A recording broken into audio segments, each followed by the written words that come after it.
Well, it's lovely to be out on such a sunny evening in Edinburgh, but it's a shame that we have to be out tonight protesting against the two-child cap and the rate clause. Well more than a year since Alison Thewlis, my colleague at Westminster, first spotted it in the small print of a Tory budget.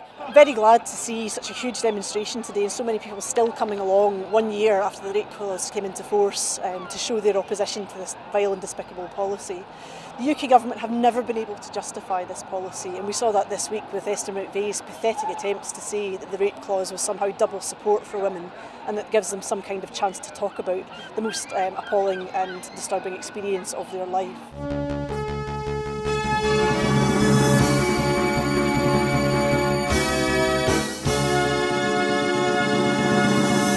As you can see behind me, we're at the very beginning of the All Under One Banner rally.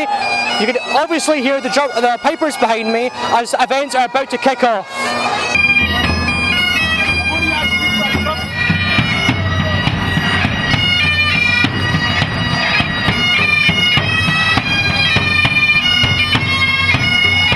It's time to aim high, look resolutely outwards, and never, ever accept second best.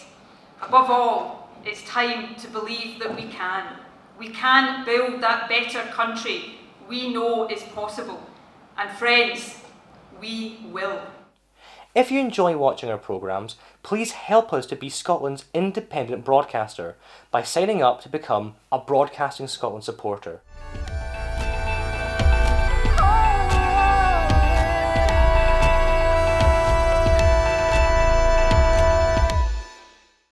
Wherever you stand, get the fresh view of what's happening in Scotland with iScot. Celebrate everything about our country with intelligent, in-depth insight from lifestyle, culture to puzzles, and all the opinions you'll need. Whether it's digital or by post, subscribe now to iScot.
Good afternoon. The first item of business this afternoon is a debate on motion 15625 in the name of Derek Mackay on the Budget Scotland No. 3 bill.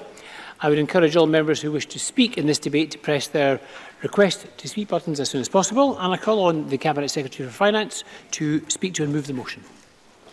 I am pleased to lead this debate today on the principles of the budget bill, and I welcome the Finance and Constitution Committee's report on the budget.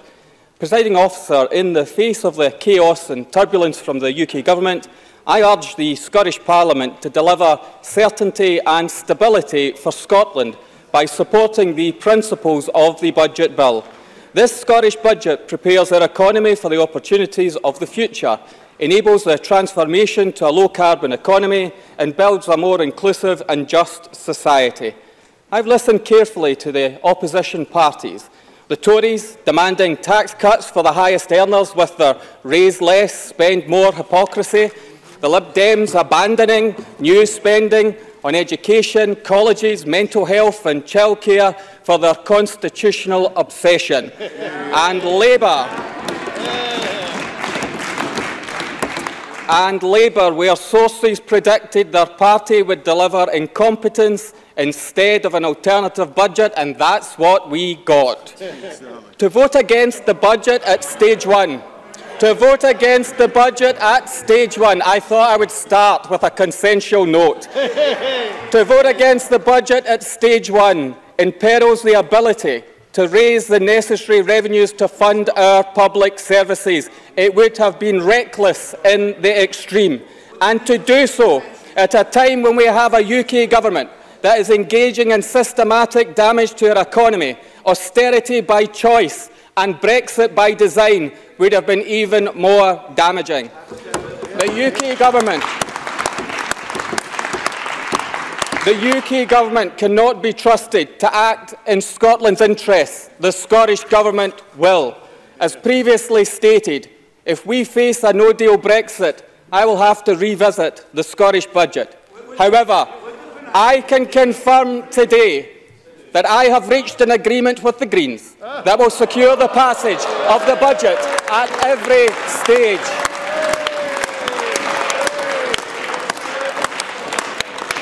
Now, I know that for councils, the ability to make more decisions locally is a key request.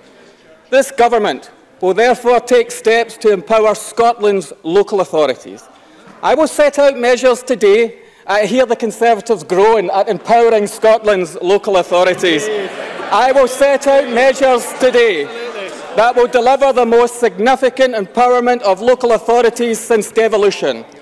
COSLA has made the case for councils to have the power to apply a levy on transient visitors.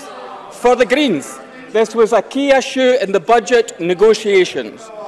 The Scottish Government will now undertake a formal consultation on the principles of a locally determined visitor levy before introducing legislation that would permit local authorities to adopt such a policy. The national... I'll take an intervention. Since you're so persistent, Mr. Rumbles. Mike Rumbles. I thank the Finance Minister for taking an intervention. In his agreement with the Greens, could he tell us when he plans to abolish the council tax? Cabinet Secretary for Finance. Be patient, Mr. Rumbles. I'm coming to that. The national discussion on this issue has illustrated a range of important issues to consider. That information will help us get the structure right for the tourist industry as well as for local authorities. This government takes no view on whether councils should introduce such a levy, but these actions go a step towards providing local authorities with the power. There have also been an ongoing debate about providing local councils with the power to apply a levy on workplace car parking. And this is a topic best managed at the local level, enabling local authorities to manage congestion, air quality and local transport.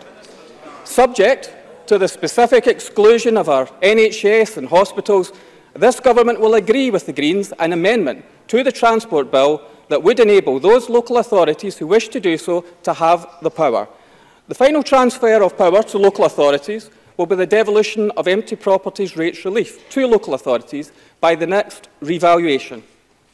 In each of these cases, it will be for local authorities, taking into account local circumstances, the views of the business community and the electorate, to decide whether to use them. This government recognises the importance of longer-term budget stability for local authorities, and we will work with COSLA to move towards three-year budget settlements from 2020-21 and to develop an agreed fiscal framework for introduction in the next Parliament. The Green Party has also sought to return to the conclusion of the Cross-Party Commission on Local Tax Reform, and the present council tax system must end. The Government will convene cross-party talks to progress this. If agreement can be reached, legislation would be developed, though it would be for the next Parliament to implement. There will be no change during this Parliament to the council tax system.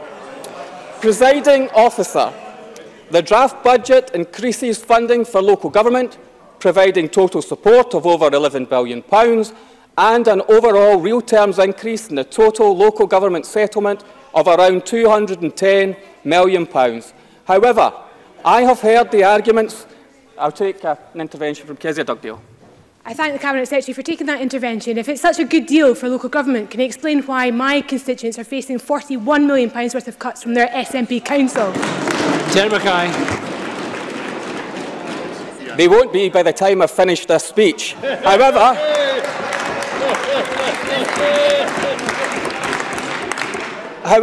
I've heard the arguments. I've just heard it again. for more funding to be provided through raising income tax or business rates or greater flexibility over council tax. And I've been clear throughout this process that I will not change income tax rates and business rates. We have set rates and we will stick to them. However, we have agreed an alternative package of support to Scotland's local authorities. As part of the agreement with the Greens, we will provide flexibility by capping council tax at 3% in real terms or 4.79%. I encourage councils to take account of household incomes and remain at a flat 3%. However, this gives councils the ability to raise an additional £47 million on top of the £80 million that they could already generate, whilst keeping increases below the maximal level permitted in England. I have also agreed additional funding direct to the local government core grant. Members will recall that in the budget, this government invested £55 million of additional funding in the NHS to make up for the shortfall in the Barnett consequentials we had been promised. Well, the Tories sold the NHS short. We filled the gap. The UK Government has now confirmed that we can expect to receive further unexpected funding for the NHS and Barnett consequentials this year. And as a result, and using the additional flexibility in the management of the Scottish budget, I'm able to deliver an additional £90 million for local government as part of their core settlement, whilst also keeping our promise that all Barnett consequentials for health will go to health. In fact, our NHS budget will now be £4 million higher than set out in December. As a result, using council tax, additional flexibility to offset spending and extra direct funding, local authorities will now have up to £187 million of additional spending power in their budgets. And I can also confirm, as I have to the Greens, that the Scottish Government will transfer our share of the costs of the teachers' pay offer to local government, if it is agreed, amounting to nearly £280 million over 3 years.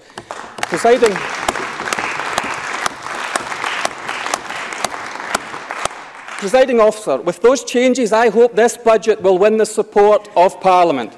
This budget provides a real terms increase in the education portfolio and supports investment of almost £500 million to expand early learning and childcare.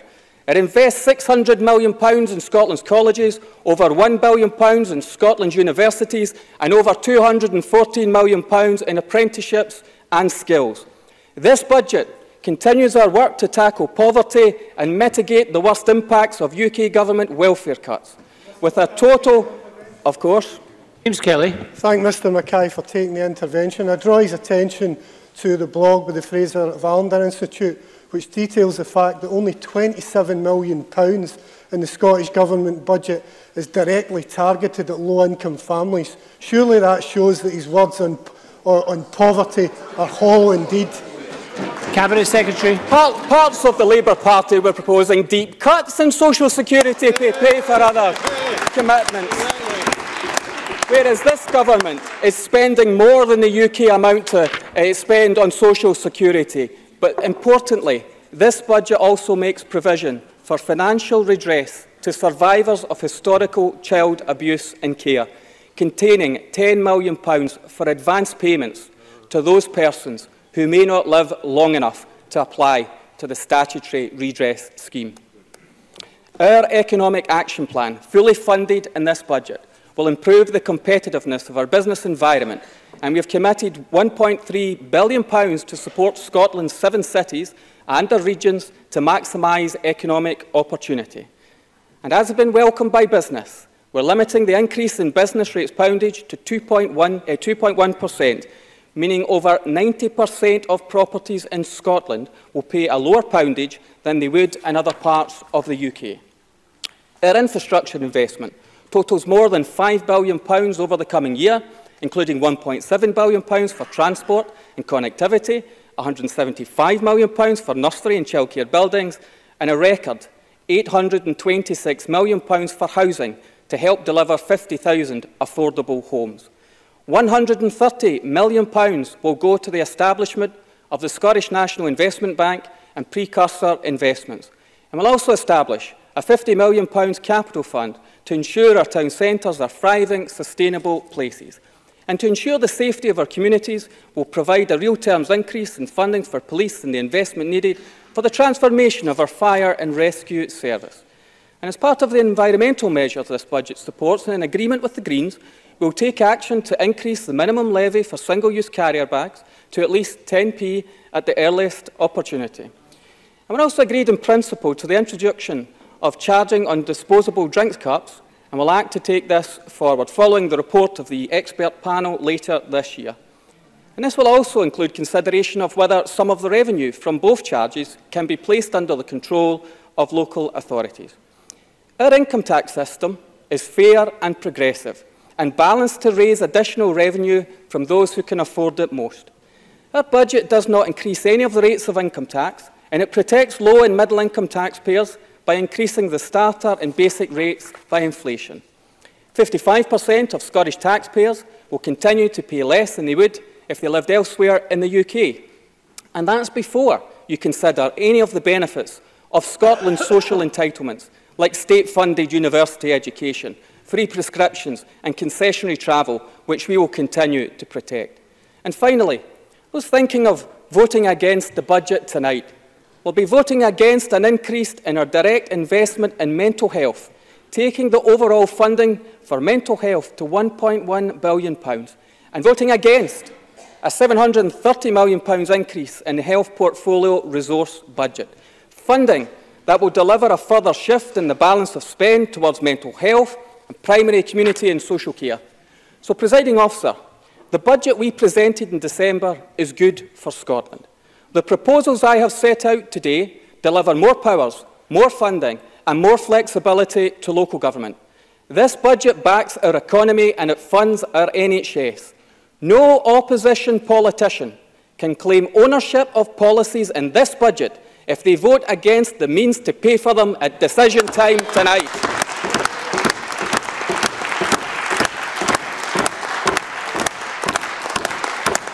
So it is clear that Westminster is failing Scotland, whilst the Scottish Government is set to deliver a budget that safeguards Scotland as best we can, getting on with the day job, delivering for Scotland. I commend the principles of this budget bill to the Parliament, and I move the motion in my name.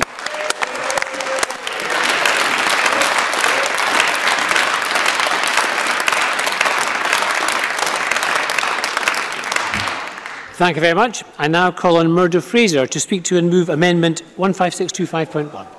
Thank you, Presiding Officer. Well, it was bad enough that the draft budget published last month widened the income tax gap between Scotland and the rest of the United Kingdom. But today we have even more taxes to come, thanks to the deal that Mr Mackay has done with the Greens. This was an SNP government, let's remember this, an SNP government elected on a manifesto commitment not to raise the rate of income tax for basic ratepayers, a promise that they have broken. An SNP government elected on a promise to cap council tax increases at 3%, another promise they have broken. An SNP government elected on a commitment not to introduce a tourism tax, another promise they have broken. And on top of that, today we have the introduction of a new workplace levy. Presiding Officer, this is a triple tax bombshell from this SNP government, and it will do nothing for the competitiveness of the Scottish economy. Presiding Officer, Derek Mackay might think he is Doctor Who, with Patrick Harvey as his assistant, but between them they will exterminate the opportunity for Scotland to grow its economy and be a good place to live and work and build a business. Now, Presiding Officer, does anyone seriously doubt that a deal was going to be struck between the SNP and the Greens, despite the annual charade that we see between the two partners dancing around each other, trying to pretend there was no deal? No deal was just about as likely as Ross Greer winning Politician of the Year from the Churchill Appreciation Society. And yet we were all strung along, made to think that this budget could fall. And the Greens were very firm in advance of this budget. Nothing less than the abolition of the council tax and a wholesale reform of local taxation would get them on board. Instead, they've been sold short. What have we had? Just a fudge just a fudge, another promise of a round of cross-party talks. Mr Whiteman, you've been let down. I'll give way. Andy Whiteman. Thank the member for giving way. Murdo Fraser. Apologies, Presiding Officer. Murdo Fraser will be aware that it's not within the gift of the Scottish Greens to abolish the council tax. It is not within the gift of the SNP to abolish the council tax. This would require legislation, and no party in this Parliament is in a majority. So I ask Murdo Fraser, given that there is a commitment to cross-party talks, to agree a replacement, to draft the legislation, will he A, take part in those talks, and will he do so on the basis of goodwill and a determination to scrap the regressive council tax? Murdo Fraser. Presiding Officer, I feel sorry for Andy Whiteman, because the Greens and Andy Whiteman were so clear they would not be signing up to a budget that didn't commit to the end of the council tax. They have let their voters down. Presiding Officer, Andy Whiteman famously wrote a book called Who Owns Scotland? The question today is, who owns Andy Whiteman? And the answer to that is, it's Derek Mackay. Presiding Officer, the context... Order, please. Order. Order, please. Thank you. Thank you. Presiding Officer, the context for this budget was that the Finance Secretary found himself in a healthier position than he was expecting, with Barnett consequentials of £950 million in the Scottish Block Grant following the Chancellor's announcements in October. An increase that means, according to Spice, the Finance Secretary's total budget is up in real terms on last year. And let's never forget that, contrary to all the spin we hear from the SNP benches, the Scottish Government's total budget is up in real terms since 2010 by £1 billion. And the background to all the Scottish Government's financial choices is the Barnett formula, which at the latest estimate, according to the Scottish Government itself, delivers an additional £1,800 of additional spending for every man, woman and child in Scotland. That's a fiscal transfer to Scotland, a union dividend of more than £10 billion each year. And, Presiding Officer, what is the SNP policy on the Barnett formula, on this multi-billion-pound bonus to Scotland? They want to scrap it and create a black hole in the public finances of Scotland to the tune of £10 billion. That's why the greatest threat to our public services comes from independence and the continual threat of a second independence referendum. Now, against this backdrop of more money from Westminster, the Finance Secretary's choice was to extend the income tax gap between Scotland and the rest of the UK, meaning that those earning between £43,430 and £50,000 will face a marginal tax rate of 53%. It means that public servants, such as police sergeants, senior nurse managers and principal teachers, will be paying more tax than their counterparts south of the border, in some cases over £1,500 more. And it means that anyone earning over £27,000 will pay more than their equivalents south of the border, and that's even before the other tax increases we heard announced just a moment ago. These people are not rich, Presiding Officer. We're not talking about households earning just £27,000, but they are going to pay the price of having an SNP government. What we wanted to see, Presiding Officer, in this budget is a focus on growing the economy, a focus the need for which was made apparent in the Scottish Fiscal Commission's report published in December. Because for each of the next 4 years, the Scottish Fiscal Commission are forecasting that the Scottish economy will grow at a lower rate than the UK as a whole, and that earnings here will grow more slowly. And this has consequences for the public finances, because a slower growing economy and slower rising earnings means less in terms of the tax take and less money to spend on public services. Of course I'll give way. Cabinet Secretary. True or false, Mr Fraser, did the Scottish Fiscal Commission attribute those subdued figures due to Brexit? Murdo Fraser. I think it was the lack of productivity that they attributed it to, Presiding Officer. And that is the challenge. That is the challenge the Scottish Government is failing to address right at the moment. And of course, Brexit applies across the whole United Kingdom. It is the relative performance of the Scottish economy to the rest of the UK that needs to concern us. But if we look at the Scottish Fiscal Commission forecast for income tax for the coming year, we see this illustrated perfectly. In the period between May and December last year, they revised downwards their income tax forecast by a staggering £661 million. That's a cool two-thirds of £1 billion we are potentially missing out on. Now, I appreciate that income tax is just one of the devolved taxes, and we also have to look at the block grant adjustment. But we see the complete picture when we look at the Finance and Constitution Committee's report on the draft budget, paragraph 69, which confirms that in the 2019-20 budget, we now have a forecast net tax position £257 million down in real terms compared to where we were in December 2017. That is money we are losing. Now, Presiding Officer, these are only estimates, but in due course, all these figures will have an impact on actual spending. Table 8 of the Fiscal Commission's report shows the income tax reconciliations. For last year, the forecast reconciliation is £145 million, which will have to be met in the financial year 2020 to 21. But even more serious is the forecast outturn for this year, down £472 million to be met in the budget for 2021-22. And that's another £500 million black hole in this government's forward budget plans. How the Finance Secretary must hope that these forecasts turn out to be wrong. Otherwise, he'll be the one writing a note to his successor saying, "I'm sorry, there's no money left." Now, in the course of this debate, my colleagues will assess the Scottish Government's spending plans in more detail. But let me just highlight one example of spending in the Scottish Government's draft budget.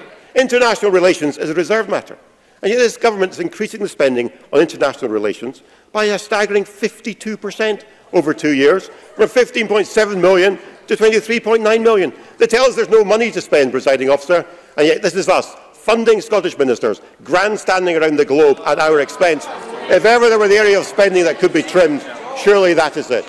Presiding Officer, with Scotland's relative economic underperformance compared to the rest of the UK, we should have had a budget which focused on improving our economy, on maximising the tax take from our growing economy, not on widening the tax gap and not on penalising those earners who are currently living here. Because every 20 new additional rate taxpayers we attract to Scotland would generate £1 million extra in tax revenue.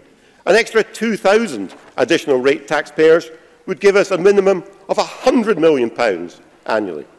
And according to figures I heard quoted recently, a 1% increase in Scottish productivity, just 1%, would deliver £2.3 billion extra in GDP and £400 million extra in tax revenues. Rising wages deliver much higher revenues than increases in the tax rate. And there was a time, Presiding Officer, when people on the SNP front bench understood these simple laws of economics, but sadly these are now long gone. Presiding Officer, we made an offer to the SNP in advance of this budget. We asked them to ditch their plans for an unwanted second referendum, to take action to narrow the tax gap rather than widen it, and then we can sit down and have a serious conversation about plans to grow the Scottish economy and how to support our public services. But rather than talk to us, they'd rather talk to the anti-growth, anti-business Greens. And instead of reducing the tax burden, they're going to put it up. And the consequence will be that the Scottish economy will continue to underperform and will have yet more taxes on hard-working families. That is not a direction we can support, Presiding Officer. And for that reason, we will vote against this budget at decision time tonight. I move the amendment in my name.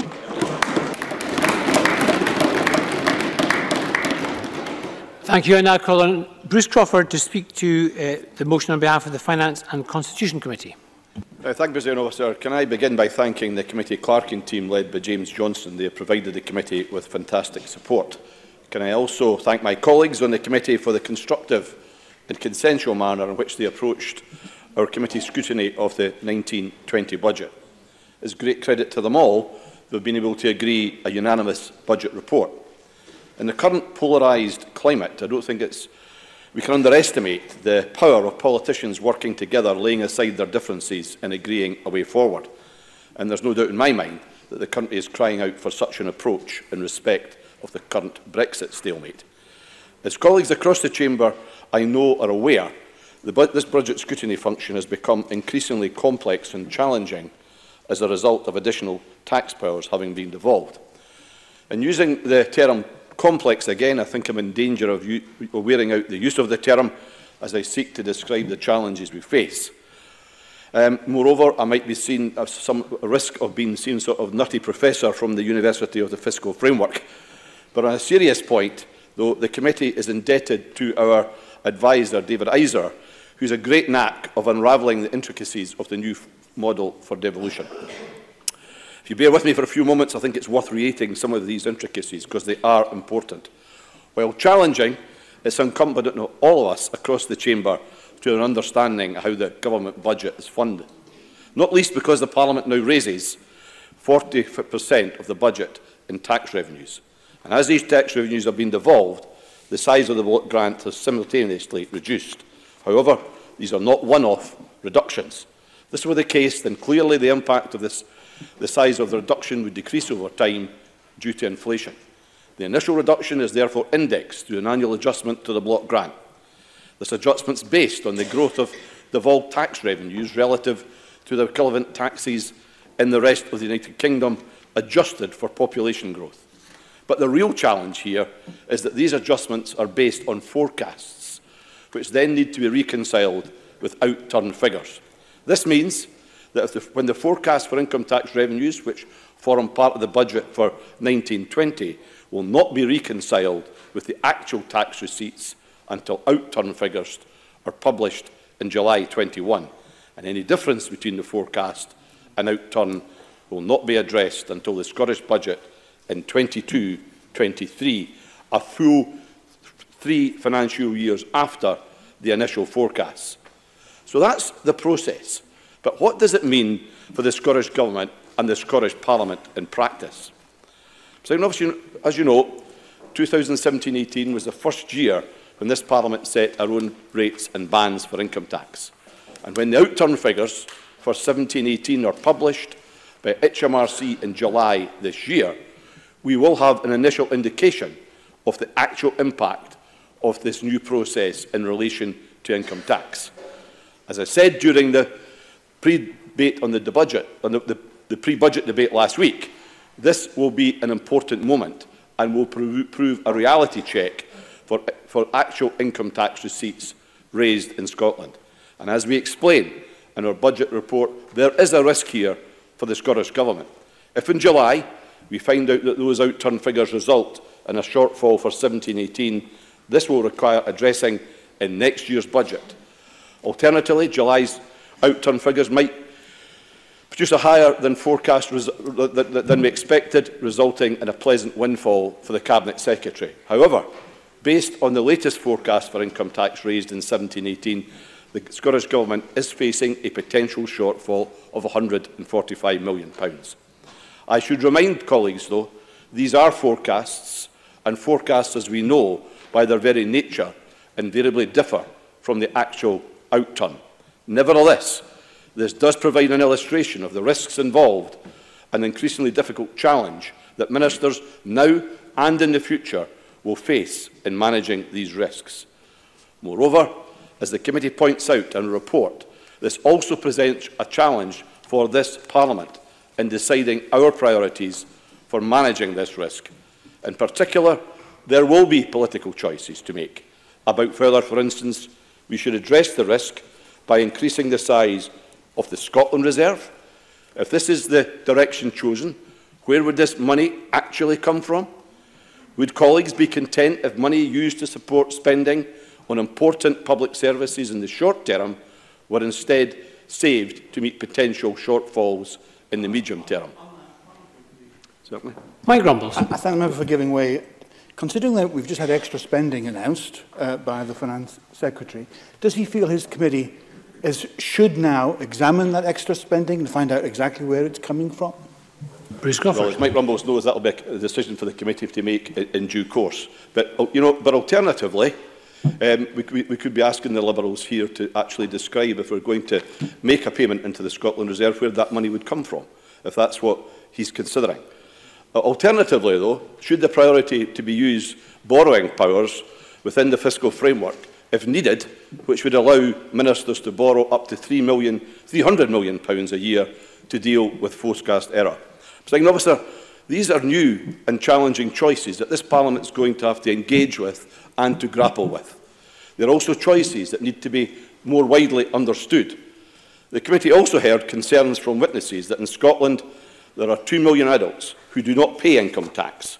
We also heard concerns that the gender balance of the income tax base, that there are 300,000 fewer women taxpayers, and that higher rate taxpayers comprise of 91,000 women and 275,000 men. Presiding Officer, another important element of the report was Brexit, which I will now return to. The OBR's most recent economic and fiscal outlook states the referendum vote to leave the EU appears to have weakened the economy, while the added uncertainty regarding the Brexit negotiations appears to have dampened business investment by more than earlier data suggested. The OBR also took account of the significant fall in the exchange rate that accompanied the referendum and its outcome. The OBR point out that the average quarterly growth has slowed from 0.6% between 2013 and 15 to 0.4% since the beginning of 2016, taking the UK from near the top of the G7 Growth League table to near the bottom. The OBR also told us we had a forecast prior to the referendum, assuming there would be a vote to remain in the EU, that the economy would grow by roughly 4.5% between the time of the referendum and now. In the first forecast that we produced after the referendum, we reduced the figure to about 3%. The latest outturn data suggests that growth has been about 3.2%. Now, while these forecasts are not great, they do assume an orderly Brexit as part of the negotiations. And the OBR also believes that a disorderly Brexit could have severe short-term implications for the economy, the exchange rate, asset prices and the public finances. In the OBR's view, this could mean that UK asset prices fall sharply, which together with heightened uncertainty could cause households and businesses to rein in their spending. A fall in the pound would also raise domestic prices, squeezing households' real incomes and spending. Now, I make these points, Presiding Officer, by way of background, because the committee was strongly of the view that a no-deal Brexit would be damaging to the Scottish economy and public finances, and therefore is clearly not in the national interest. In conclusion, the committee has previously emphasised the increasing volatility and uncertainty, as well as the upside and downside risks arising from the way the fiscal framework works, and in particular, the reliance on forecasts for the annual budget. The evidence we have considered in relation to the budget for 1920 reinforces this view. Presiding Officer, these risks are exacerbated by the continuing uncertainty around Brexit, which both the SFC and OBR have highlighted as having a negative impact on business investment and economic growth. These are challenging times indeed, and we must rise to these challenges on behalf of the Scottish people. They rightly expect us to do just that, Presiding Officer.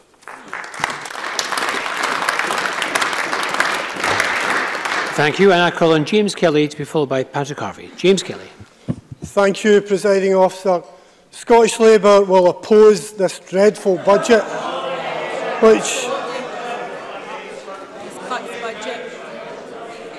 Scottish Labour will oppose this dreadful budget, which is a weak response to the crisis facing public services. It's a cuts budget. It threatens the jobs of council workers. It fails to tackle the rising levels of poverty while handing tax cuts to high earners. What was needed in this budget? What was needed in this budget was to address the issue of local government funding and produce a fair funding settlement and stop the cuts. In order to address rising poverty levels, we needed a £5 rise in child benefit and an end to the two-child cap. And Labour also demanded reversing the increase on rail fares and giving some much-needed relief to the passengers who are too often left stranded on our platforms on their commute to their jobs in the morning. Now, turning to local government, In spite of the announcement that's been made by the Cabinet Secretary, there are £319 million of cuts which were in the budget published by Mr Mackay on December the 12th, and the announcement made today goes nowhere near closing that gap. The other point I'd make to the Greens is this is the third year in a row that Mr Mackay has introduced a budget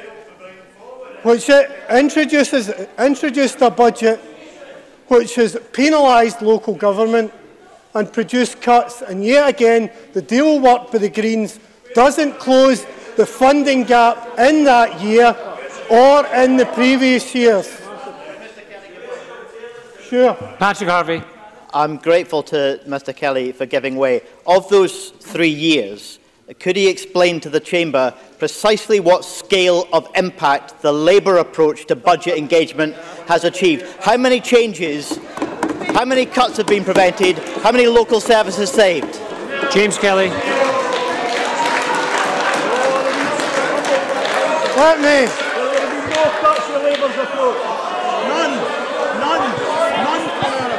Order, please. Order. Let me make it absolutely clear. Labour will never sign up to a budget that's got cuts to local council services in it.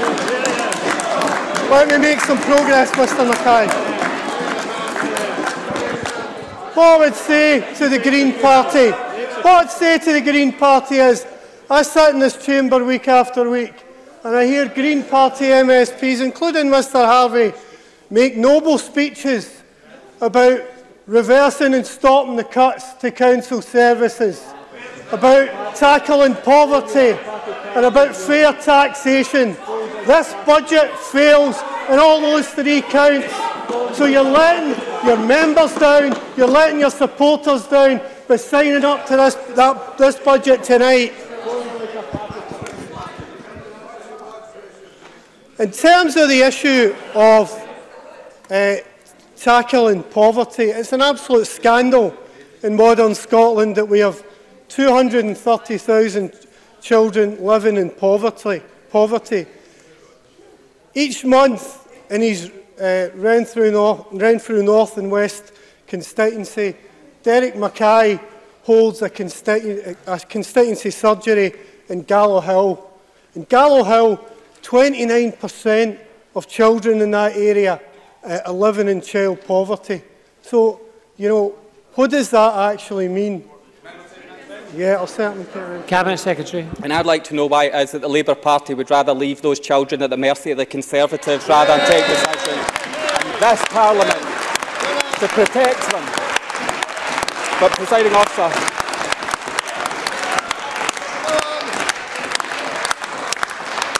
my intervention was this.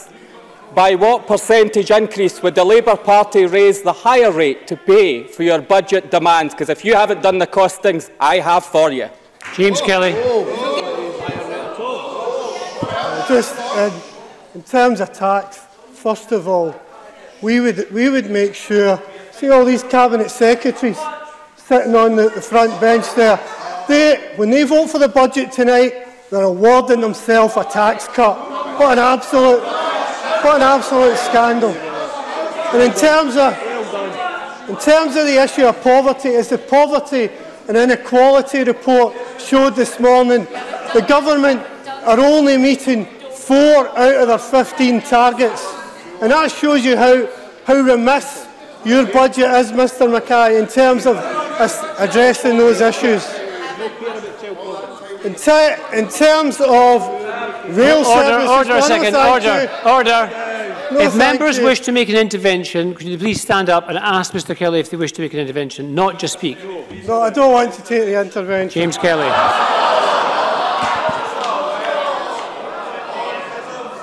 Because I want to point out that this is an unfair budget based on unfair taxation when it awards tax cuts up to everyone earning $124,000. So if you're a chief executive or a managing director or a cabinet secretary and you're cheering this budget on tonight because it's going to give you a tax cut, but if you're a commuter if you're a commuter on a platform waiting for a delayed train or a cancelled train, not able to get to your work or a hospital appointment, you won't be cheering this budget on.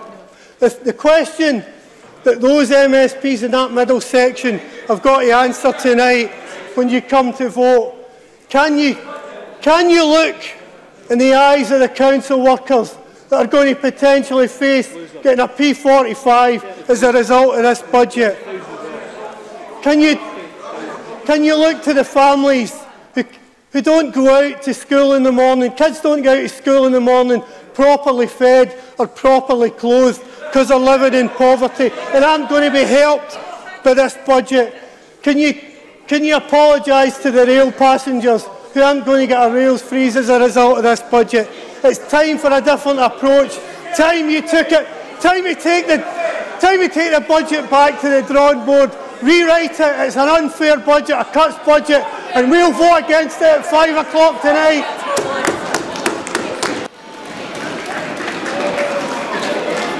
Thank you. And I call on Patrick Harvey to be followed by Willie Rennie. Patrick Harvey. Thank you. Thank you very much, Presiding Officer. Over the last 2 years, the Scottish Greens have been determined to take the budget process seriously and to achieve meaningful change for the people we all represent. We've achieved a transformation, a restructuring of Scotland's income tax policy, which certainly the Conservatives don't like because they only care about tax cuts for the wealthy. We've achieved protection for local services year after year after year, but last year we made it clear also that local tax reform was urgent and would become increasingly so.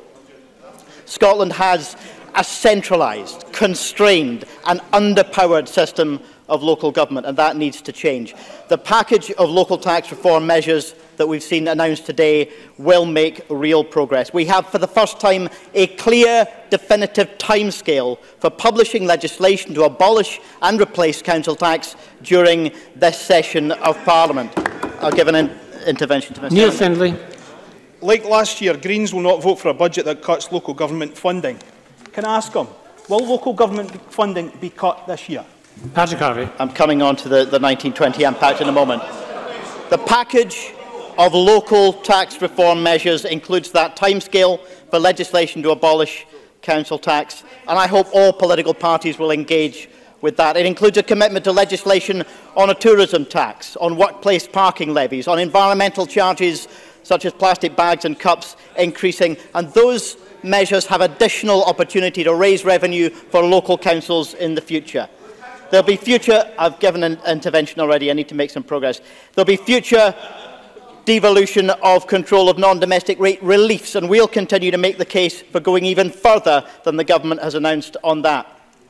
And the return to 3-year funding settlements, multi-year funding settlements for Scotland's local councils, with a fiscal framework developed on a rules-based approach to ensure that we know and that councils know that they can plan for the future. That, I think, is something that is long overdue, and I hope something that all political parties will be able to support. The development of that multi-year package must begin early, well ahead of the next budget process. As for the impact of the 1920 financial year and the impact on local government in particular, as in previous years, I will not claim that this is perfection.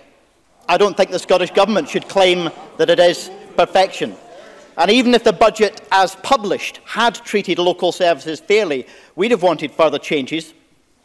The shift away from high-carbon infrastructure, one as a commitment last year, is still being achieved, but only just about, and Spice research shows that it's in danger in the next few years. We'll need to see further progress on that. But as published, this budget did offer the potential of a crisis in local services, and even Derek Mackay's own party colleagues in SNP-led councils were making this clear to him.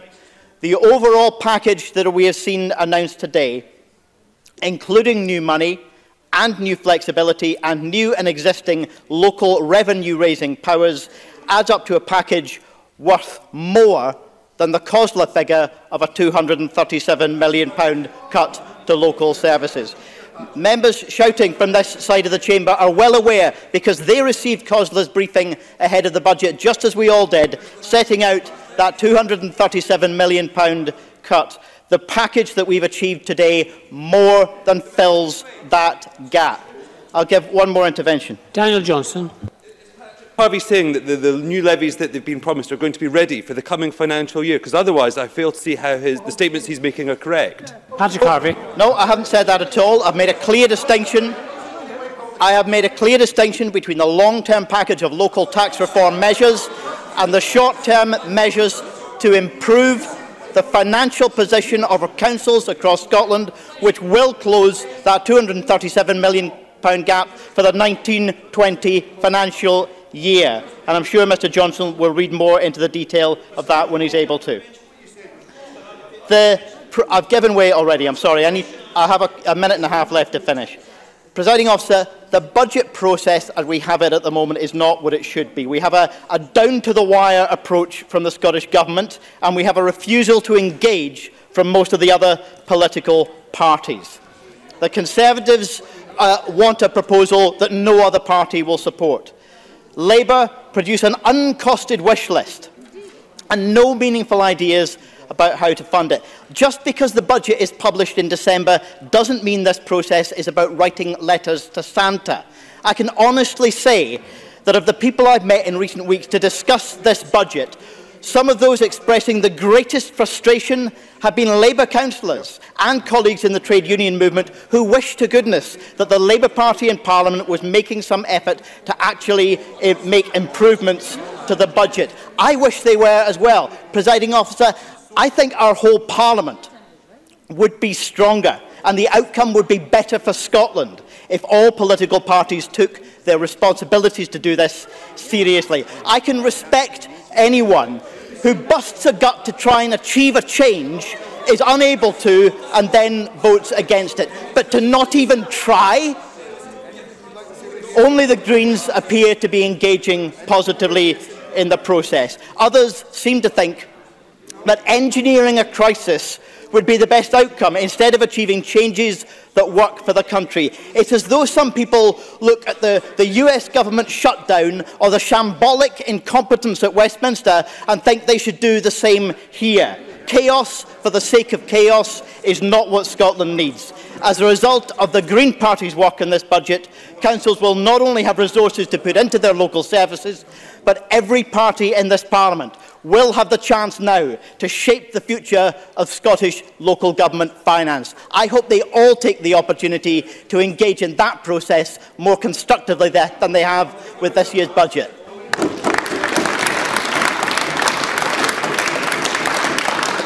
Thank you, and I call on Willie Rennie.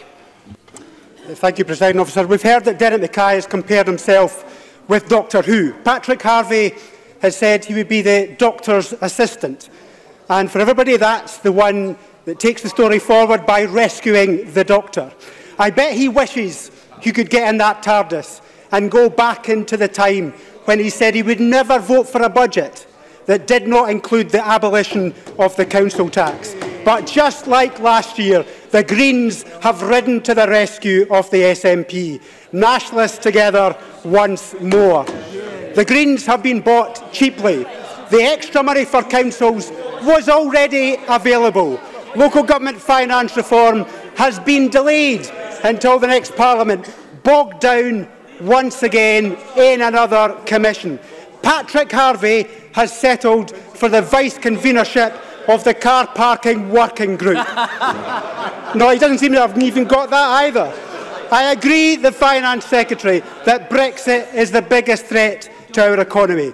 It could cost £2 billion in Scottish tax revenues by 2034, directly affecting our Scottish budget. The cost is high, and it will affect the most vulnerable the most. Years of pain, turmoil and turbulence. Some people in this chamber agree with me about the economic damage and pain, but have given up on that fight. But I feel a responsibility to do everything I can to prevent this. just like I feel the responsibility to prevent independence. There are striking parallels between the claims of the Brexiteers and those who argue for independence. The Brexiteers predicted it would be easy, the opportunity would be great, the easiest negotiations in history. The Nationalists here predict exactly the same about Scottish independence. But we know, just like Brexit, the cost of breaking up the UK would be great, in fact, even greater. That is why I make absolutely no apology for putting independence at the centre of our budget negotiations this year. It's not some distant threat in many years hence. The First Minister is already ramping up the rhetoric in our usual obsession. We made a generous offer to the Finance Secretary, end the government preparations for independence for the rest of this Parliament. A short cessation. We didn't demand the SNP stopped believing. We said if you put independence to one side, we could work together on the needs of local government, the funding of mental health services and support for teachers' pay. But he declined, preferring to put independence first, just like they always do. We will not support a Scottish Government that will use this budget as a stepping stone to independence and the economic damage that that would certainly bring. That does not prevent me from giving the Scottish Government some, I hope, helpful advice. The relationship between the Scottish Government and local government is not a good one and has got to change. The Scottish Government should not treat councils in the manner in which they say the UK Government treats them. Yet they play fast and loose with the budgets, demanding they do more, but failing to provide the funds necessary to cover those new responsibilities as well as their existing ones.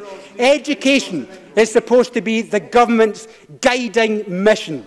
But right now, schools in my constituency in North East Fife are facing £500,000 of cuts. £500,000. And that is because this government has hammered local government budgets. No. We successfully harried the Scottish Government to invest in mental health services. But the government are now playing catch-up, and we remain unconvinced that the funds announced will feed through to real change quickly enough.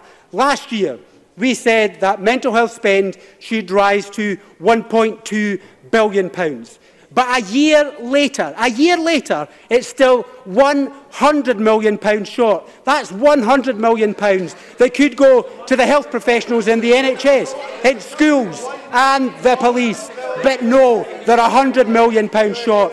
And we need a budget that puts teachers at the very centre of our developing economy in the years to come.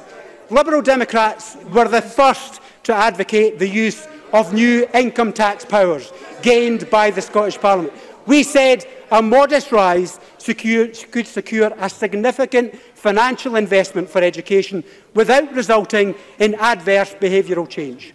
We were never in favour of ranking up tax at every budget. It was about the balance. Everyone knows the SNP broke their 2016 election manifesto commitment on income tax. But thankfully, their manifesto was wrong. The progressive change that was implemented has not driven taxpayers out of the country, but it's a delicate balance. I have a warning for the Scottish Government. Be careful with that balance. Do not play with the trust of the taxpayers again. If they believe that tax rises will come with every budget, then they may see behavioural adverse change. We must win the argument that modest, progressive tax changes can work. I want to give confidence that that progressive, modest change is possible and is good for public service. All of this could have been possible if the Scottish Government had put independence to one side, just for now. But the SNP's independence is more important than teachers' pay, than council funding and mental health. Well, we say absolutely no to that. Thank you very much. And we now enter the open part of the debate. I call Angela Constance to be followed by Dean Lockhart. Angela Constance. Thank you very much, Presiding Officer. I hope to use my time today to reflect wisely and calmly on some of the challenges that we all collectively face in our pursuits to make Scotland both fairer and more prosperous. And I believe that we all have a role to play in that, and I also believe that we also have a responsibility. And like the Cabinet Secretary, I'm very focused on the day job, so I want to start by raising a few very specific points. And hopefully this doesn't sound like my shopping list, because whilst not all the items are solely for the Finance Secretary to purchase, the first one certainly is. And I've raised with Mr Mackay and other ministers at every opportunity through the budget process the benefits of enabling credit unions to access a small proportion of financial transactions within the budget available to enable investment to increase capacity. The Welsh Government have done this, and as we know, financial transactions just sometimes can be difficult to fully utilised. So, as I'm an admirer of Mr Mackay's, to aid his consideration, I thought I would quote to him some Burns. Where sits our sulky sullen dame, gathering her brews like a gathering storm, nursing her wrath to keep it warm? So, this sulky sullen dame is very much looking forward to the Cabinet Secretary's response. And I also, Presiding Officer, have the pleasure of serving on the Finance Committee, which is very ably chaired by my friend and colleague Bruce Crawford. And as Bruce Crawford has already said, the Stage 1 report was published with unanimous support from committee members, despite one of those committee members being Murdo Fraser, who I have to say in his opening remarks today sounded somewhat like a comedian at the Central Pier in Blackpool.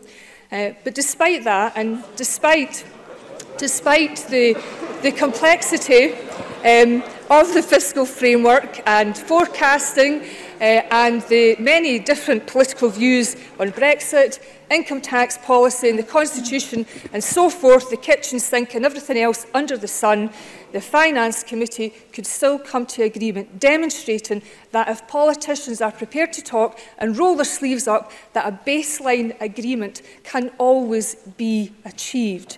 Yet, what we've seen today is the two biggest opposition parties and the Liberal Democrats determined to obstruct every avenue.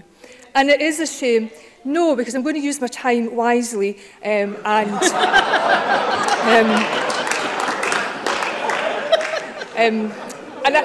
actually, you know, and try not to do what Mr Kelly done and nearly burst a blood vessel. It is a shame that the approach has not fully permeated across the chamber, and I have never in all my political life asked a unionist, whether a blue one or a red one or a yellow one, to ditch their beliefs. I have never asked a unionist not to campaign for the union, not to campaign for what they believe in, yet they have the audacity to ask me and others.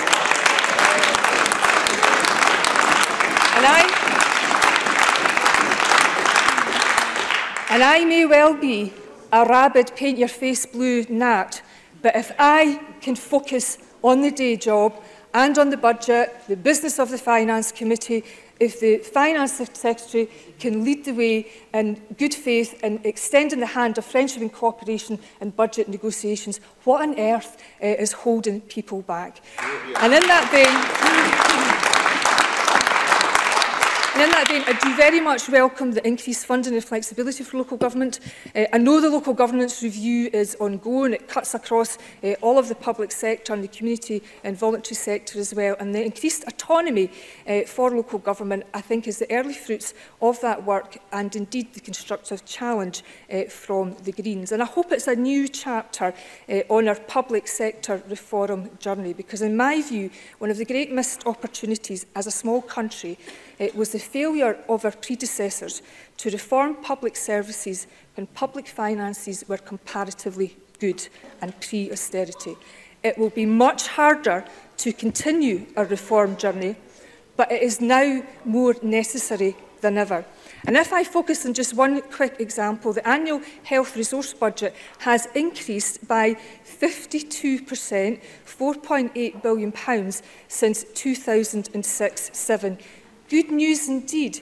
But will we be able to increase that again by 52% over the next decade? I don't know. Will we be able to do so? Will we have to do so? And I hear colleagues of all political persuasions in the margins of committee meetings and parliamentary life acknowledge the need for courage and conversation and a commitment to working together across the chamber for the challenges that we face in our collective future. But that commitment across the chamber has yet to fully emerge, and perhaps the new all-year-round budget scrutiny will help with the process. In the time I've got left, Presiding Officer, I'll just say very quickly, we should always have the courage to invest in the long term.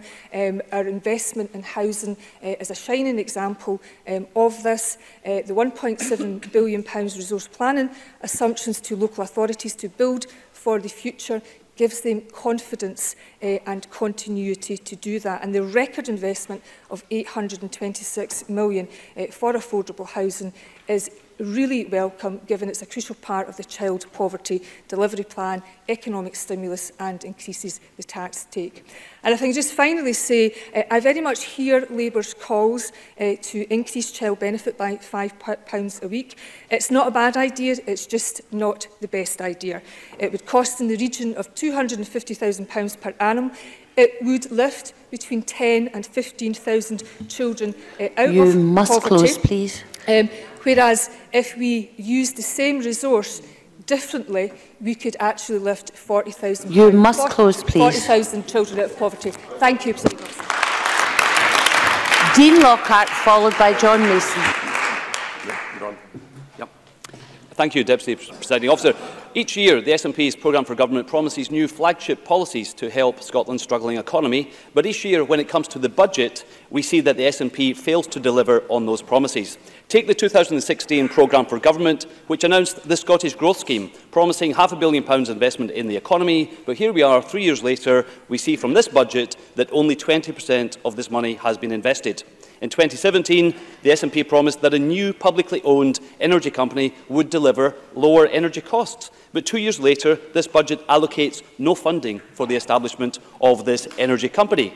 This SNP track record of over-promising but under-delivering continued into the 2018 Programme for Government, when the SNP announced the establishment of the Scotland's National Investment Bank, promising £2 billion of investment for enterprise development.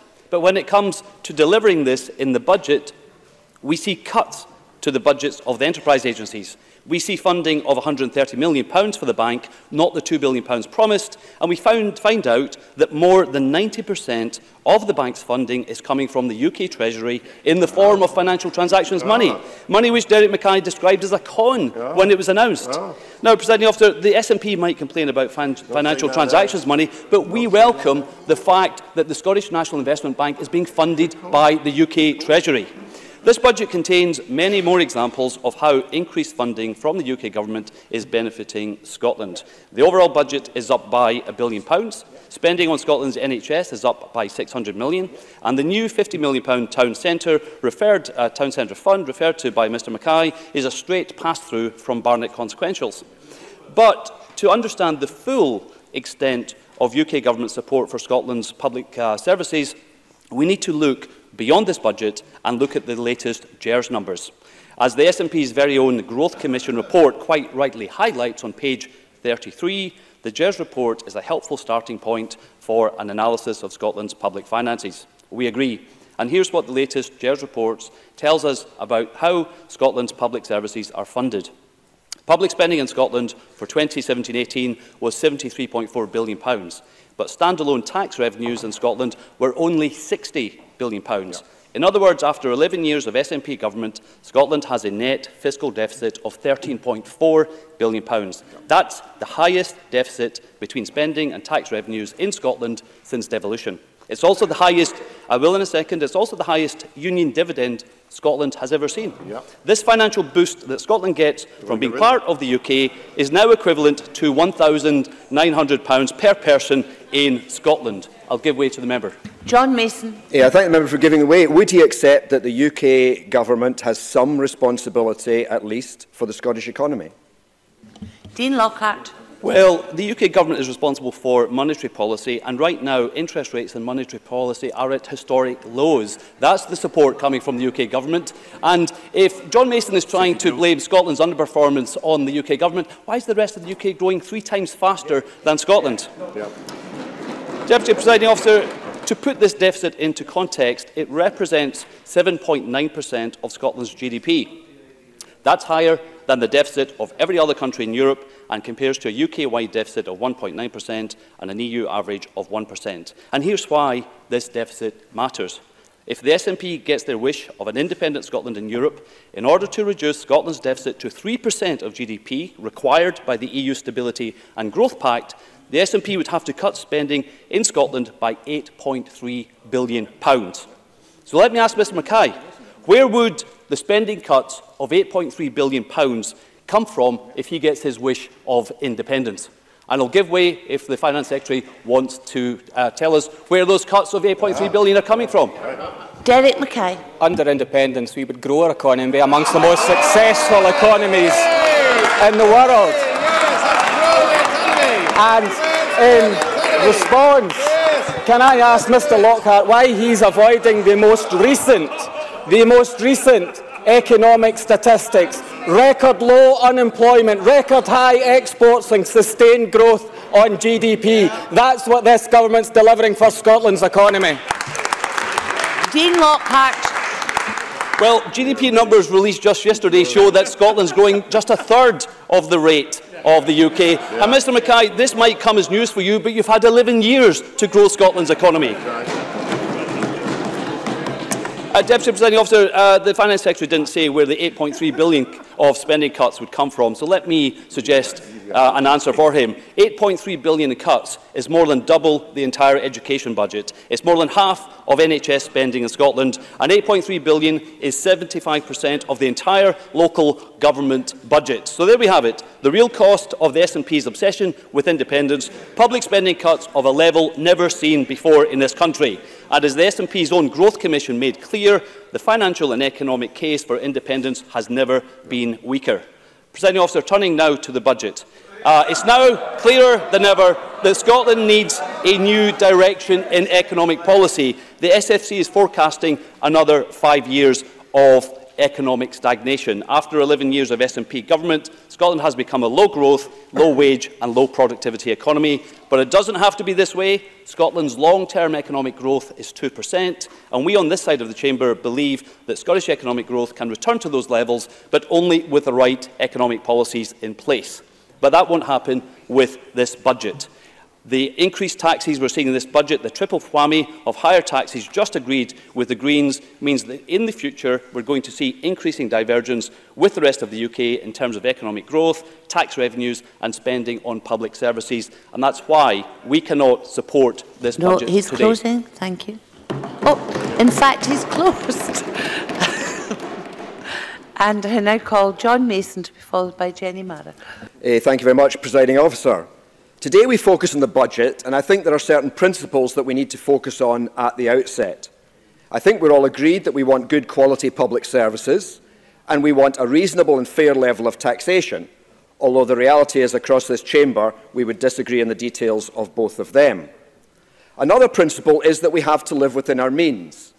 That applies to each one of us as individuals, as families, councils, businesses, governments and parliaments.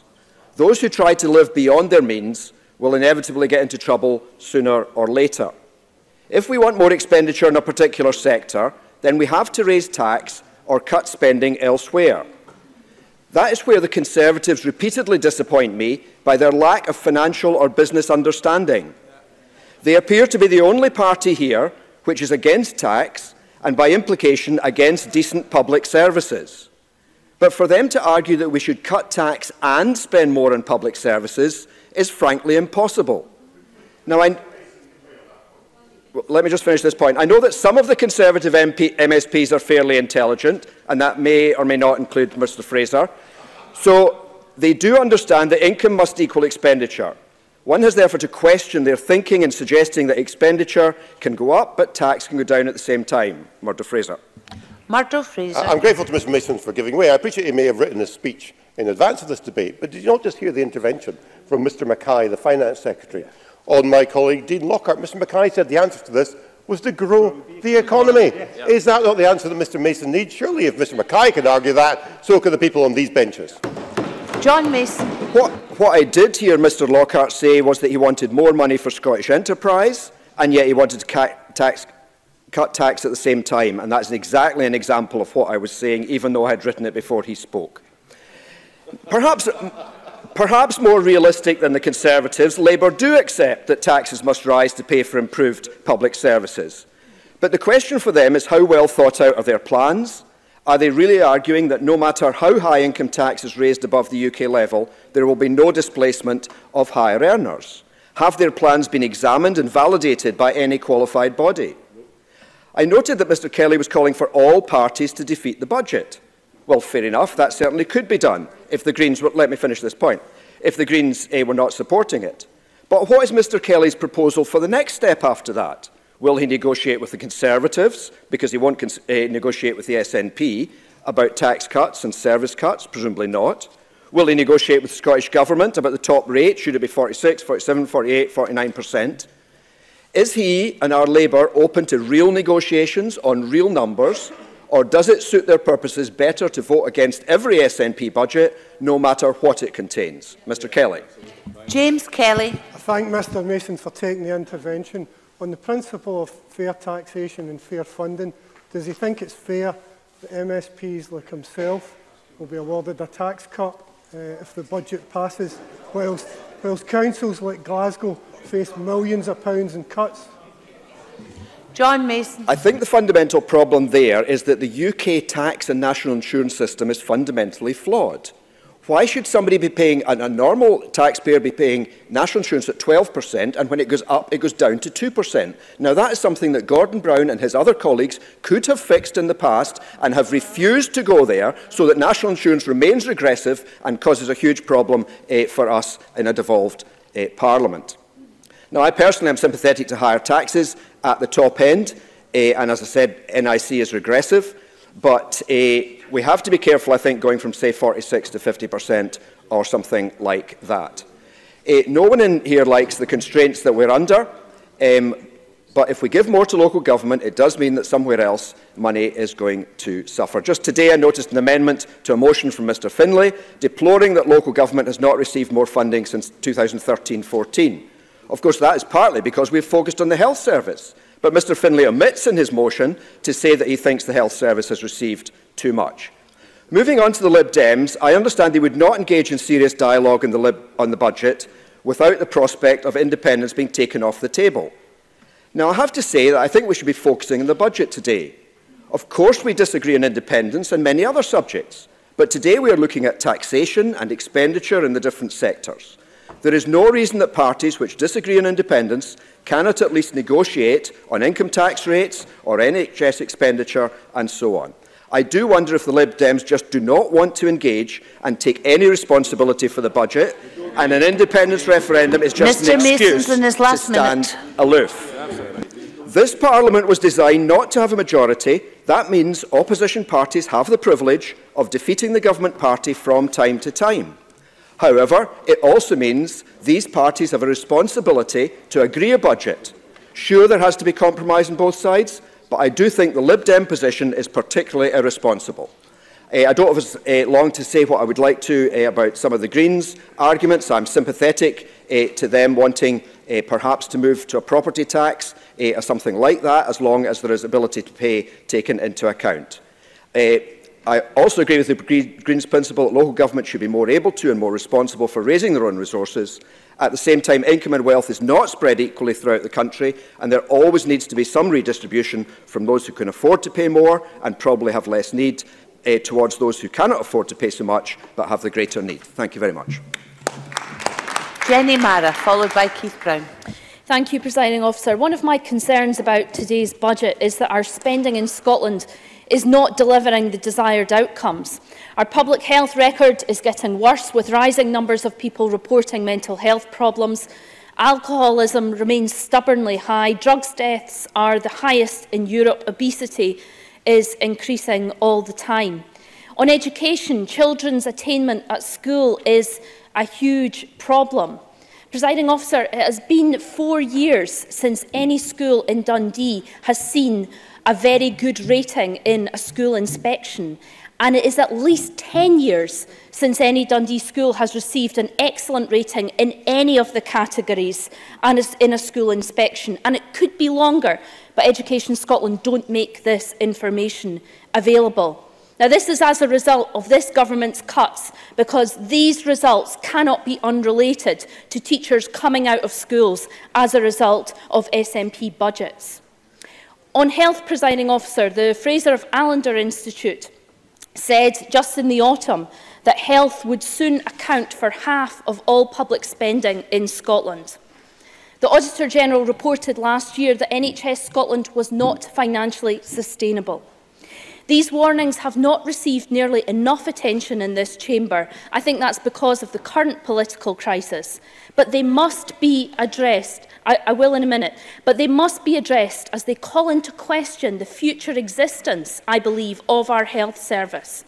The Auditor-General has told us that if we continue running the health service in the same way, with the same expectations, the same financial chaos, the same poor governance, the same top-heavy management structures, the same disarray and confusion between health boards, IJBs, ADPs, strategic planning partnerships, etc., then the health service in Scotland is simply going to go bust. We need to radically plan a new modern health service that will guarantee we can still deliver care free at the point of access for generations to come. And that's what I think the new Health Secretary should be focused on, and that's what all progressive energies must be spent on. I'll take the Cabinet Secretary. Jean Freeman. Will the member recognise that the Audit Scotland report was published before the medium-term financial framework, which, as I'm sure she will recognise if she has read it, deals with all of those issues? And will she also recognise that I have in the past in this chamber said, any time Labour want to come anywhere near me with a radical proposal, I'll happily listen to it? Jenny Mara. The Cabinet Secretary knows I welcomed the medium-term financial framework. She heard me do so in this chamber, but that does not deal with the spending that is ongoing in the health service and the whole system that is really creaking at the point. And I would be happy to meet her any time on any of these issues, and she knows that. Let me give you a quick, stark example. We have doctor vacancies right across the country. But the Careers Destination report told us that Scotland has the highest number of medical students leaving Scotland, leaving the UK for jobs abroad in Australia and New Zealand. So your government, Cabinet Secretary, is paying handsomely to train doctors, but they spend less and less time working in the NHS. That is not good budgeting. Let me turn from health to local government. COSLA has said that councils face cuts of £319 million across Scotland. Now, Derek Mackay has dressed this up with giving some ring-fence funding for specific new work, but has taken with the other hand from core budgets, which will not help schools and attainment I mentioned earlier. It's a game of smoke and mirrors that has worked pretty well for this government over the years, giving with one hand and taking a lot more with the others. Now, he knows that Dundee faces nearly £20 million worth of cuts. The Council have not put a lot of detail on these cuts yet, apart from 400 job losses. Now, having faced years of cuts, the Council now finds itself considering compulsory redundancies, despite the fact their own party, the SNP, has a policy of no compulsory redundancies in the public sector. And when I asked her at First Minister's questions if she would stick by her policy for Dundee Council workers, the First Minister distanced herself from her own cuts and said it was a matter for the Council. Workers in the Yes City, as the SNP likes to call us, betrayed by their own First Minister. Yes, I will. Derek Mackay. Does Jenny Mara have the figure of income tax rise that would be necessary to fund the commitment that James Kelly has tried to make for local government? Surely Jenny Mara, as articulate as she is, has done the numbers here.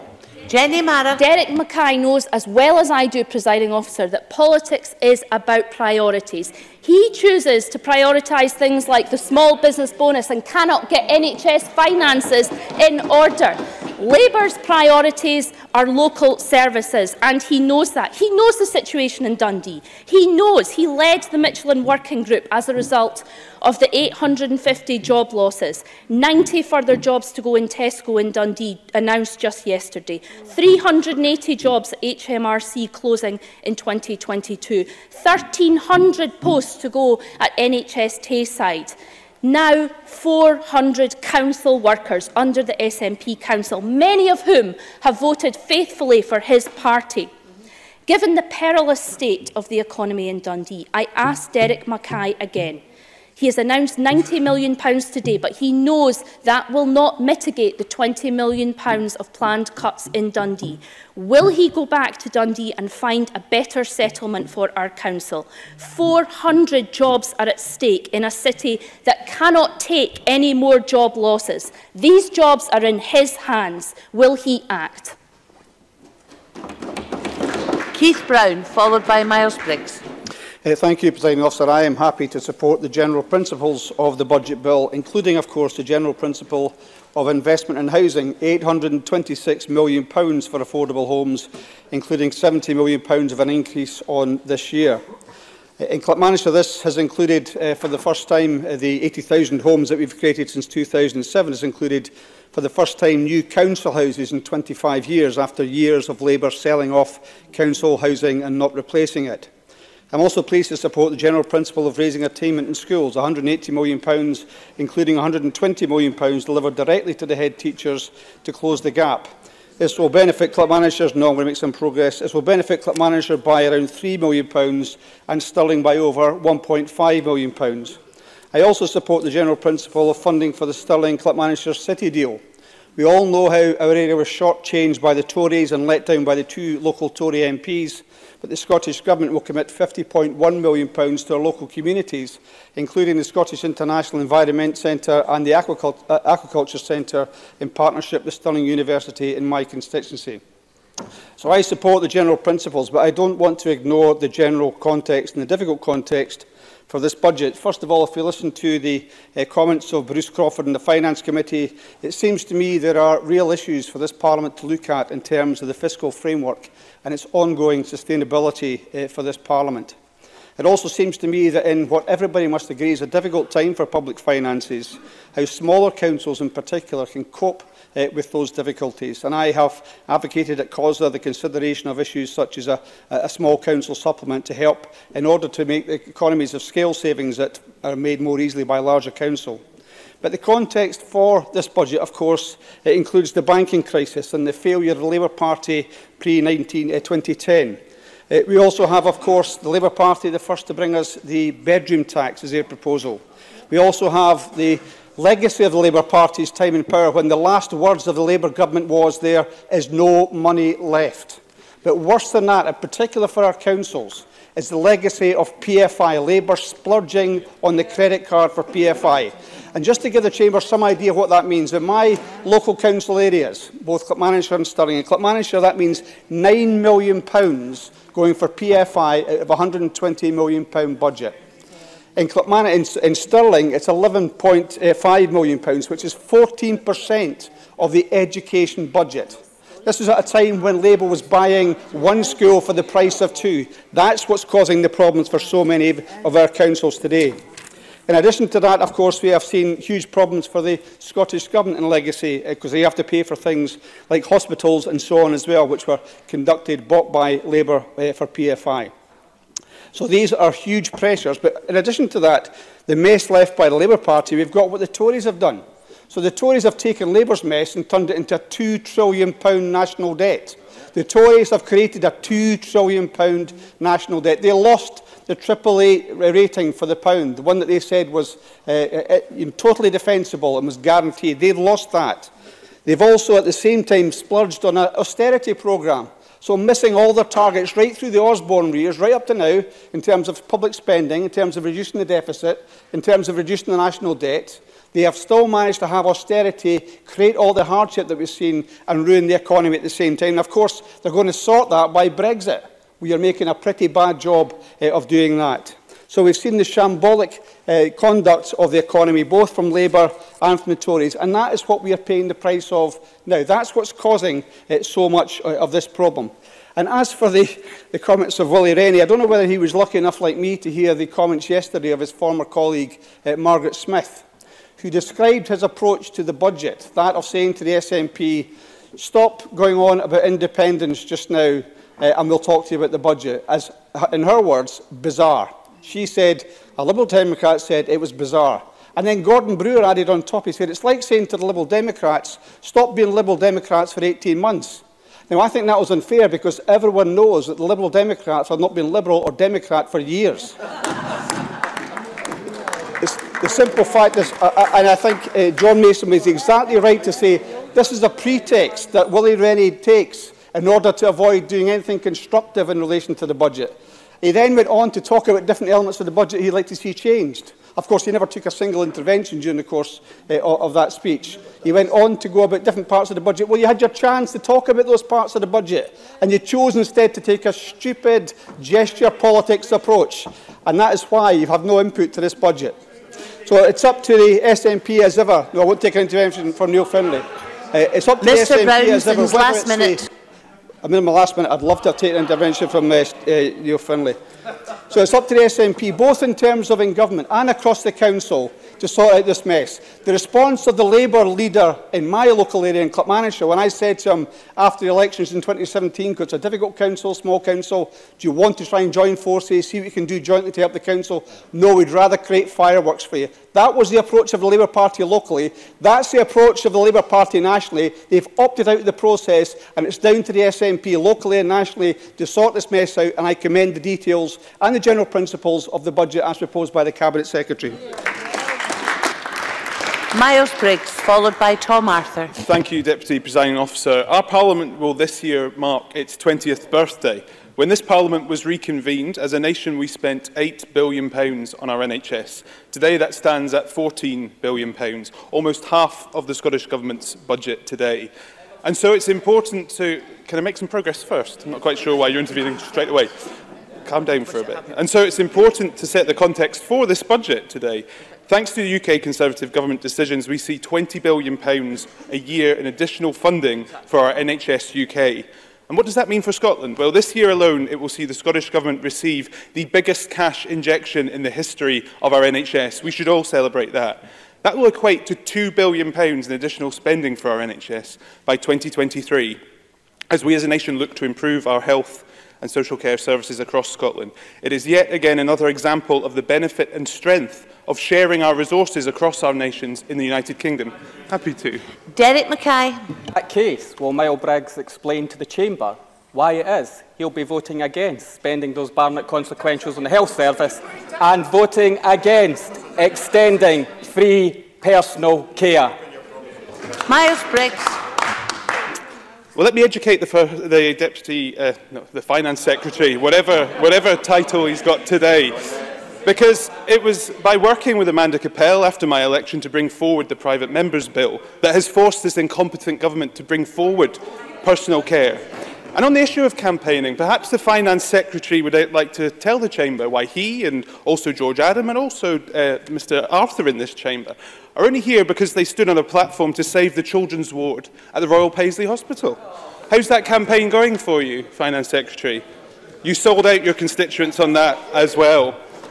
But we shouldn't be pretending that the Point SNP... of order, Tom Arthur. A fit of rage. Here we go. It's not true. The member has just lied in the Chamber. That is a blatant untruth. He will not be able to produce any evidence for what he has just said because there is no evidence. And if the word lie is unparliamentary, then I'm sure my meaning is clear. I understand that Mr Arthur may be annoyed about that. The particular words were not used. And Mr Briggs, I haven't finished. Thank you. I would ask all members to take care in how they respond to different issues. And I would ask Mr Briggs to continue, please. Thank you, Deputy Presiding Officer. We should not pretend that the SNP finances and our health and social care service finances are stable with this budget. The past year alone has seen major challenges for NHS boards. Scottish Government have had to write off £150 million in NHS board debt. And when it comes to NHS board funding, it's clear that in the small print of this budget, SNP ministers are willing to yet again continue to shortchange NHS boards. The Scottish Government budget as it stands today is simply not fit for purpose and continues to shortchange NHS Lothian to the tune of £11.6 million. Willie Rennie. Would Miles Briggs be as concerned as I am to discover that the Greens deal today with the SNP involves a cut of £50 million to the integrated joint boards? That's not something that Derek Mackay told us about, and I think it should be clear to the Chamber exactly what this deal actually means. Miles Briggs. I absolutely agree with that point. I think already we're seeing the small print of this budget just showing where this money's come from for the Green Deal. How Lothian's 2 Green MSPs will be able to justify a cut for Lothian, we'll find out. Yes, very briefly. Andy Whiteman. Thank you, Presiding Officer. Just to clarify for Mr Briggs and Mr Rennie, the £50 million is coming from unring fencing funds that were previously ring-fenced. This is something that I'm sure a number of councils will shortly welcome in Scotland and indeed have asked for. Much of that finance will be used to pay for precisely social and personal care that, instead of being mandated for an integrated joint board, will be used by councils in ways that they see fit. And that's something they've asked for. It's something that was clear in our budget negotiations, that we need less ring fencing. Councils have been asking. Miles Briggs. I think that's the longest history lesson, and also it's a cut. It's a cut in funding, and for our social care services, a city he represents here, which is facing such debt in social care, how he will justify that to his voters, we will have to see. But just today, ministers down in England have outlined how they're investing in a 10-year plan for our health service. I very much agree with what Jenny Mara said today, because SNP ministers should look towards Audit Scotland's outlining where we need to go with our health service. Every year we have reports on the state of our NHS, as well as the review of health and social care integration, which points to the immediate action that is needed if we're going to move forward our NHS to make it fundamentally change, but also deliver it for the long term. SNP ministers have shown little progress to date in actually delivering that over the last 12 years. Very briefly. Kate Ford. I don't know how the member can justify campaigning for something and then voting against funding it. Miles Briggs. I don't agree this budget is fit for Scotland. That's why I won't be supporting it. And when I was elected, I said I would bring forward that member's bill. I did just that. After a long wait, the Scottish Government agreed to my request. We forced this government to. And can I just say, on this one issue, Frank's Law is a perfect example of the positive difference 31 Conservative MSPs have made in opposition. Just imagine the positive difference that we can make to our NHS with a Ruth Davidson-led Scottish Government. Presiding Officer, this is not a budget for Scotland. It is a budget from a tired and stale SNP government, which has run out of ideas and is running out of no vision for our country, our economy. Deputy Presiding Officer, Scotland can do better than this.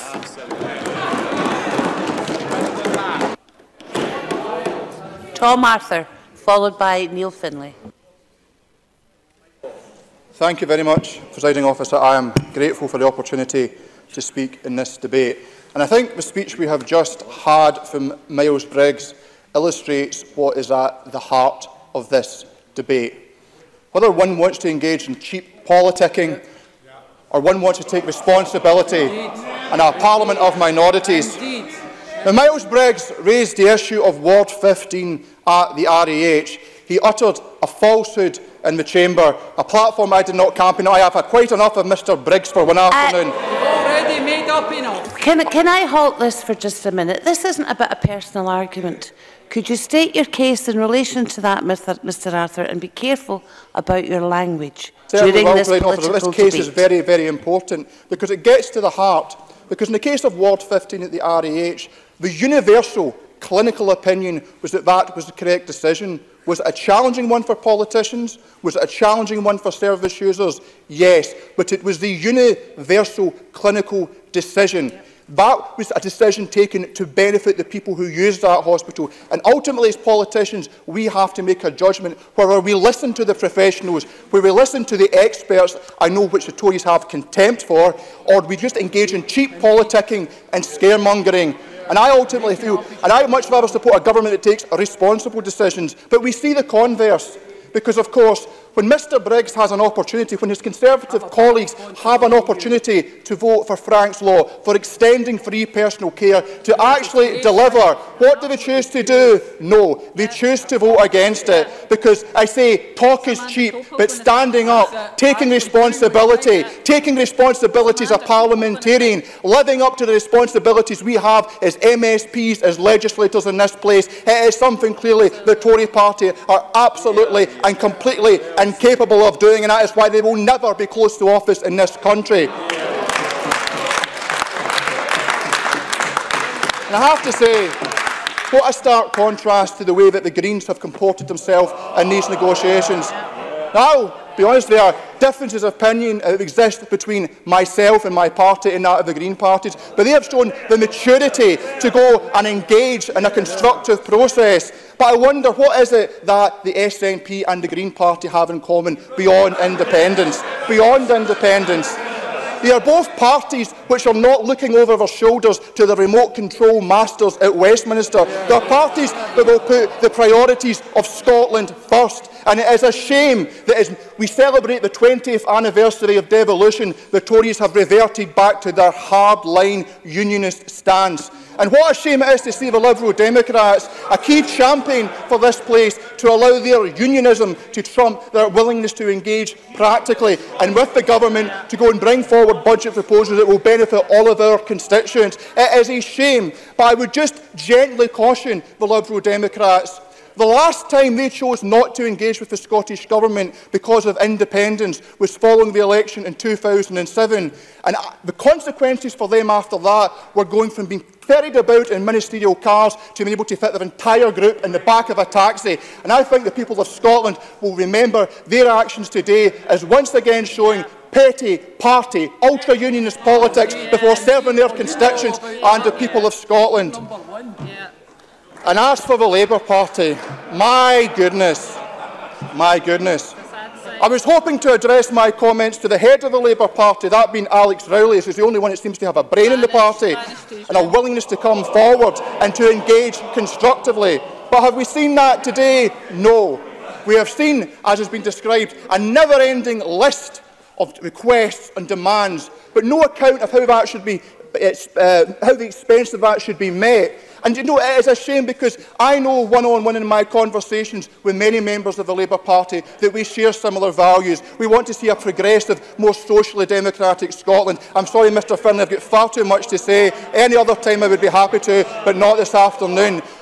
And it is a crying shame they are not willing to engage. Now, I respect the Labour Party. Can we stop again, please? Mr Arthur, please. Please sit down. Please sit down. I just heard a word used by Mr Finlay, a member of this Parliament, that I don't believe is appropriate to be used. Mr Finlay, I didn't ask you to retort. All I am saying is I heard a word that, in my opinion, as presiding officer of this session, is not appropriate. It is for me to decide appropriateness. I think you know the word, Mr Finlay, because you are the one who used it. Mr Finlay, I do not accept that. I believe you know exactly what you said. I would ask that if you have genuinely forgotten, Mr Swinney, would you please be quiet? Mr Swinney, would you please be quiet? Mr Finlay, if you are unaware of the word, you can ask your colleagues or you can check the official report when it is published. You will have to accept my word at the moment for my feeling it inappropriate. Can I ask that the temperature of this debate, I'm speaking at the moment, can I ask that the temperature of this debate be lowered because it is becoming ridiculous? Point of order, Mr Finlay. No, if I used the word that was inappropriate, I withdraw that word. But I would hope that there would be a level of consistency in applying these rules in the Parliament. Given that Mr Arthur accused people of lying and accused the Labour group of people with no brains. I would have thought that that was as serious an accusation as the word I think you're referring that I may have used. Mr Hepburn and anyone else who's here, could I please ask for silence? Mr Finlay, I have listened to what you have said. I dealt with the point of order earlier on that Mr Arthur made. I have subsequently stopped proceedings to say I would like a bit of respect shown on all sides. I would reiterate that. I would like to start this debate again because it is an extremely important debate for everybody in here and for everyone who is listening in. So, I believe you had a minute left, Mr Arthur. Please resume. Thank you, Presiding Officer. And I, in a spirit of collegiate goodwill, will withdraw the use of that term, which I accept was inappropriate. But I am disappointed at the Labour Party because I know that in many areas we share a lot in common ground. Now, I appreciate that they are vigorously opposed to Scottish independence, just as I am passionately in favour of that. But that should not be a barrier. Because I say to Mr Finlay, I say to Mr Kelly, that had there been substantive engagement with the government, and then the Labour Party said, I'm sorry, we cannot find common ground, we cannot agree a joint budget, I would say, well, fair enough, I can respect that. But there is not a concrete set of budget proposals put forward. And when the Cabinet Secretary for Finance challenged Mr Kelly to name what his tax rates would have to be to meet his spending demands, he was unable to do it. When he did it to Jenny Marra was unable to do it. And I hope, if it is indeed Mr Finlay who is going to be summing up for the Labour Party, that he will set straight out exactly what his spending plans are and how much he believes the SFC would forecast he would generate. Because if there's an unwillingness to do that, there's an unwillingness to take this process seriously. But in that note, Presiding Officer, I will conclude.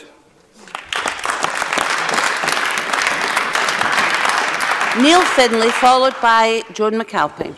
Presiding Officer, I was a councillor for 9 years in West Lothian. I was immensely proud of the work we did and the services that council workers delivered, supported by the progressive policy agenda we pursued.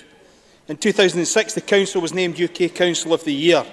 That was because we delivered high-quality, efficient and value-for-money public services, so well run, so efficient and so good value that since then the council has had £92 million cut from its budget, and this year it will have another 4.7, give or take whatever Mr Mackay has just chipped in. And of course, tell me what the new figure is. Derek Mackay. No, I can tell you what you're going to say because I've got a copy of your speech here. I don't know why you sent it to Scottish ministers. Can I say your...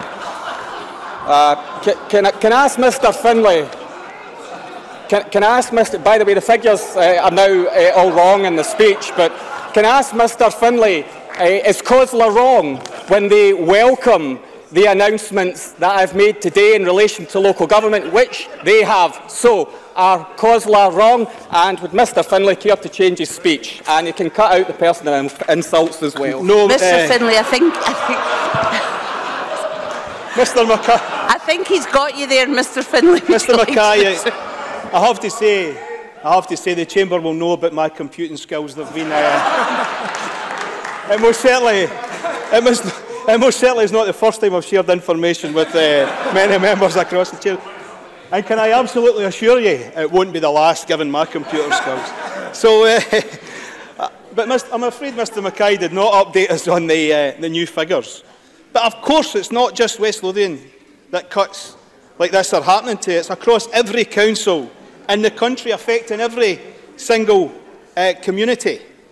But it's always the poorest, it's always the low paid, it's always the most vulnerable who are damaged. This year, Edinburgh Council, before Mr Mackay got my speech, said they would have to make 41 million of cuts. And we see projects like the Pilton Community Health Project in real danger of closing because its grant has been withdrawn. What a state of affairs when a health project in one of the most needy communities in the country is going to shut because of your cuts. Yes, of course. Kezia Dugdale. for giving way. I think the closure of Pilton Community Health Project is one of the most dangerous and short-sighted things I've seen in my history in this place. I wonder if the Finance Secretary knows that this is an organisation which supports women in abusive relationships and people in temporary accommodation, and that we will pay 10 times what it costs to keep that service open, piecing their lives back together when this place shuts. In the time that the member's been on his feet, we've heard from Adam McVeigh, the SNP leader of SNP Council, who has agreed that it is no longer £41 million worth of cuts that Edinburgh faces, but £33 million worth of cuts. Does he think that's still a good deal for the citizens of this city? So 33 million Excuse me, cuts. Neil Finlay. And the Pilton project still going to be closed under your proposals. I'm sure the member sitting beside you is absolutely delighted to hear that he will vote today for that project to be cut. It's an absolute disgrace. And we look at Midlothian, one of the smallest councils in the country, needing to cut £4.1 million. Council officers have put forward a list of proposals. All school crossing patrols cut, 3 libraries, 3 community centres. In Murray, £7.3 million of cuts. Almost the entire adult education service gone. Class sizes gone up to 30. Street cleaning reduced. Charges rising. In Dundee, £18 million being cut. 400 jobs going in Dundee. Community facilities closing down. In Glasgow, one of the areas with some of the worst health and educational inequality in Europe. Sports centres closing. Community golf courses closing. Swimming pools closing. 7 libraries could close. And no thank you. In Glasgow, across the country, we've lost classroom assistants and class sizes are rising. Nursery teachers are being removed from schools. And SNP Falkirk Council, schools are being told to cut back budgets. A £500,000 cut at Warbert High School on its own. And I hope you're enjoying my speech, Mr Swinney. Clackmannanshire, they're talking of closing schools and reducing the school week, something Mr Mackay tried in Paisley when he was the council leader 10 years ago. Well done, Mr Mackay. You're shortening the school week in Clackmannanshire 10 years on. What a great legacy that is. No thank you. The education is supposed to be Nicola Sturgeon's top priority. If this is how they treat their top priority, is it any wonder that other services that are not a priority are threatened by disappearing altogether? Barely a mention of schools in Mr Mackay's speech, and yet it's supposed to be the top priority. I have to say across the public services, but particularly in councils, the cupboard is bare. The cuts are not through to the bone, they're through to the marrow. They're eating away at the glue that holds society together, because it's the lunch clubs, it's the youth work, it's the libraries, community centres, it's the binmen, the cleaners and the nursery staff who help civilise our society. They're being attacked by a Scottish Government that has utter contempt for councillors and councils, instead wants to centralise and dictate what goes on. And he's just dictated again the level of council tax rates that Scotland's councils can raise. Can you imagine the howls of abuse about a power grab that would come if any UK government attempted to dictate policy in areas that were devolved? And yet this is what has been done week in, week out to Scotland's councils. No thank you. According to the Accounts Commission, Finley's just closing. The Scottish Government budget has fallen 1.65%, but they have passed on 6.92% to local government. And they've got the cheek to say this is a fair settlement. And finally, can I say this? Listen to this from the Green website. Like last year, Greens will not vote for a budget that cuts local government funding. If there was no cuts last year, why are our councils on their knees shedding jobs and closing services? Now, I agree with Mr Harvey when he said at the committee that the cuts are worse than Thatcher. The difference is tonight, I will vote against Thatcherite cuts. Him and his party, they will vote for them. Can I say to members, we have absolutely no spare time left. So if you come under the 6 minutes, please. John McAlpine, followed by Liz Smith. Thank you. Can I also congratulate the Cabinet Secretary and the Greens on reaching this agreement, which brings stability to all our public services at a time when there's total chaos elsewhere, particularly at Westminster. None of this is easy because, of course, the value of Scotland's block grant from Westminster has shrunk by £2 billion in real terms since 2010. That cannot be wished away, but it can be mitigated. That is what the public expect of their politicians. It is a lesson to the other opposition parties in what can be achieved with constructive engagement, because the Greens, as we have heard, were the only party that came forward with a coherent plan to back up the demands. And I welcome the £187 million extra spending for local authorities. And Labour in particular will have questions to answer as to why they are voting against a budget that gives councils that additional funding. They will also have to explain why they're voting against a budget which gives our NHS above inflation increases. This budget delivers almost £750 million extra for health. And indeed, under the SNP, since 2006-07, the annual health resource budget has increased by £4.8 billion, or 52.6%. Labour in September said the NHS needed to get the resources they need, and particularly for NHS staff. This budget continues the commitment to lift the public sector pay cap, including a 3% rise for all those earning less than £36,500 a year. How does Labour justify or even explain voting against that? The Conservatives also claim to care about NHS funding. In setting out their budget priorities in October 2018, the Scottish Conservatives called for the Barnett consequentials from the UK to go direct to the NHS and social care in Scotland. But those consequentials, of course, have been reduced by the UK by £55 million this year. Our budget takes the necessary steps to reinstate the reduction, that particular reduction in its entirety, but the Tories will vote against it. Yes, I will. Miles Briggs. Can she not, just to find it in her heart maybe, to realise that this is £2 billion in additional funding for our Scottish NHS coming from the UK government? Or is it just all about grievance and division? John McAlpine. The UK government promised to pass on all the consequentials, and they reneged on that promise, which the Scottish Conservatives asked this government to deliver on, and this government has more than delivered on. So it really should be Miles Briggs who is hanging his head in shame. Mr Briggs, as we have already heard, has campaigned consistently for Frank's Law, and I campaigned for it too, and I supported that campaign. But now, as we've now heard, that he is going to be voting against Frank's Law when he votes against this budget. The Tories are also going to be voting against the 800 more GPs which this budget will deliver over the next 10 years. And it's only last autumn that we heard Jackson Carlaw demanding more money for primary care. We're getting 800 more GPs, and the Tories are going to vote against it. They're also going to be voting against increases in carers' allowance, something else that Miles Briggs has called for. In government, the SNP has already delivered the first two payments of carers' allowance supplement, and this budget allocates another £37 million to support it. I think it was Miles Briggs that said carers are counting on this budget. Well, carers might be counting on it, but the Tories are voting against it. On the other side of the chamber, Monica Lennon has been campaigning, like my colleague Gillian Martin, to extend sanitary provision for women and girls in schools, colleges and universities. This budget tackles period poverty, not just in educational establishments, but across a range of settings in the public, third and private sector. So if Monica Lennon votes against this budget, she votes against that extra funding for period poverty. I could name other opposition members who have campaigned passionately, and I always believed sincerely for other worthy causes.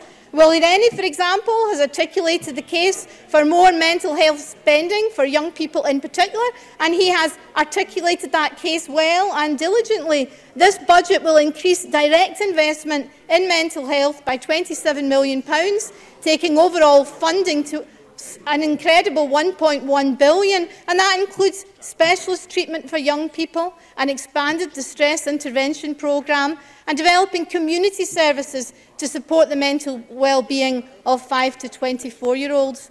If Willie Rennie votes against this budget today, he votes against delivering mental health services to those young people, something that he has campaigned for so sincerely, or so we thought. He also votes against an extra £500 million for early years and childcare, something else that he's campaigned for. The member is in her last minute, will shortly be concluding. Not just in this Parliament, but indeed going right back to the last Parliament. I mean, he must have done it well.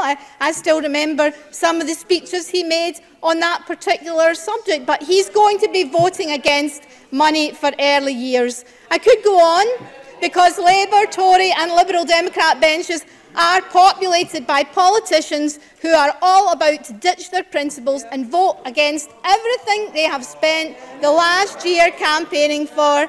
The electorate will judge them, and I must say they must be very grateful to the government and to the Greens that they have come together to save the other opposition parties from the judgment of the electorate. Thank you very much. Thank you very much. Liz Smith, followed by Willie Coffey. Ms Smith, please. Thank you, Deputy Presiding Officer. Several speakers this afternoon have spoken about why the context of this budget is so crucial. And the convener of the Finance Committee called on members to seek some consensus on at least a few issues. And I'll come to his comment in just a minute. But I hope the Cabinet Secretary for Finance was listening as well, because he seemed to be implying earlier this afternoon that it is the job of the opposition parties to explain why his unpopular decisions have come about. Now, of course, he's absolutely right to challenge ourselves and the other political parties to explain their policy commitments and, in the next few weeks, our own sums in relation to the budget. But he has to be prepared to answer some key questions himself. Most especially, what evidence can he possibly point to dispute the fact that following the Chancellor's announcements in October last year and the addition of the extra £950 million to the Scottish Block Grant thanks to the Barnett consequentials, the Finance Secretary's own budget is up in real terms. A fact confirmed by the Scottish Parliament's own statistical office, many business organisations. And on what grounds can he continue to tell us that it is Westminster's fault when his budget has gained more money as a result of Westminster actions? I give way. Cabinet Secretary. More than happy to explain again, as I've done at committee and other places, and as backed up by the Fraser of Allender Institute, that we're passing on the Barnett consequentials, and because of the offsetting from the UK Government's reductions to other portfolios in relation to Barnett consequentials, that's what leads to the real terms reductions to all other portfolios, excluding health. And that's the matter of fact that has explained how I can say what I have said, and it doesn't detract from the fact that over the 10-year period, our budget for fiscal resource for day-to-day services has been reduced by £2 billion. Thank you for the opportunity of making that point once again. Liz Smith. So the Cabinet Secretary, I think, has just confirmed that his budget is actually up. And could I ask him, perhaps, to explain why he thinks that increasing the tax burden in Scotland is going to help economic growth and investment in the Scottish economy, which we so desperately need? Of course. Cabinet Secretary. A fairer and more progressive tax system that's investing in our economy is about quality of life and a race to the top and the quality of life, not a race to the bottom in tax. And that's ensured that our economic indicators are all strong at this point. Liz Smith. Cabinet Secretary, can I ask, have you actually read what the Scottish Fiscal Commission has been saying to you? No, sorry, Cabinet Secretary, I've already taken 2 interventions. I have to caution Ms Smith that you can't make up your time, so remember that. I can make up my time. No, you can't. Well, that's all right. I think I've probably made sufficient points already.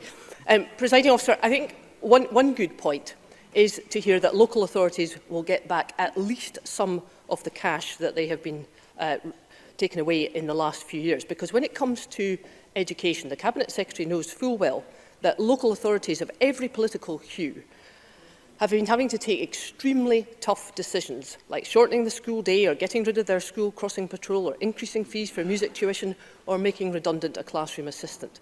Because, Cabinet Secretary, that is exactly what has been happening across all our local authorities. And I want to ask the Cabinet Secretary about a specific issue in his agreement with the Greens, which seems to suggest that there will be greater autonomy for local government, and as Conservative, in principle, I don't see any particular problem with that, but it does raise an issue, Cabinet Secretary, about the choices that local government will have to make. And in the context of what the Scottish Government's policy is when it comes to childcare, the flagship policy on childcare, Can I just ask whether that childcare policy will stay as it is, or whether there will have to be choices made about that for local authorities? Because I think that is a key point for parents. Cabinet Secretary. Policy stays as it is. Liz Smith. Thank you for that clarification, Cabinet Secretary.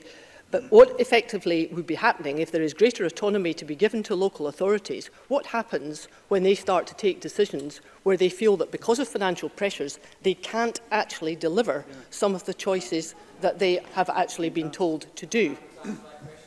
Cabinet Secretary. No, it is a proper debate, but you do know you're losing time. If I keep getting questions posed, I'm trying to answer. No, absolutely. I'm not complaining. I'm just, excuse me, I'm just reminding the member there is no spare time, and I've just used some up. Cabinet Secretary. I'm very happy to take these interventions because I think the points that we're asking are absolutely crucial to parents and teachers across Scotland. Cabinet Secretary. So the policy is fully funded. It continues to be ring-fenced in the fashion that I've described, and the commitments are also statutory commitments. So we will deliver the childcare policy. It's just strange that the Tories will be voting against it tonight. Liz Smith. Cabinet Secretary, can I be absolutely clear about this? When it comes to the delivery of this policy, are you effectively saying that it is the Scottish Government that will be delivering these 1140 hours, or are you now agreeing to allow local authorities to make choices about how they spend that money? Cabinet Secretary. This is the most interesting that I've said repeatedly. We have a childcare policy. We're going to deliver it. We're funding it, and we're going to get on with it. And it's only the Tories that are opposing it in terms of not providing the means to pay for it in the budget this evening. And you have 20 seconds. I think I rest my case, Cabinet Secretary. I'm not going to continue this debate. I do rest my case, First Minister, because there is a fundamental point of principle here. And in the months to come, I think you'll have a lot of answers to make on this. Thank you. I call Willie Coffey, the last speaker in the open debate. We move to closing speeches then. Willie Coffey. Thanks very much, Presiding Officer. It's been interesting, let's say, to hear the various unionist positions on the budget, the priorities, the demands, and even some of the bad-tempered whinges, moans and carps that are thrown in as usual. But what we have to remember is that we're arguing over the same cake and how to divide it up for the good of the people that we represent. If one party wants a bigger slice for their chosen priority, then it means a smaller slice is the result for somebody else. And it's incumbent, I think, in parties, when making these demands for bigger slices, that they also set out who is to get the smaller portion. Otherwise, the public will see through that. While there's no mechanism in Parliament to present an alternative budget for approval, surely it's possible to set out a range of costed spending plans, showing the public where that party might spend more. But it also has to show what area would get less. Because as everyone knows in here, the budget has to balance at the end of the day.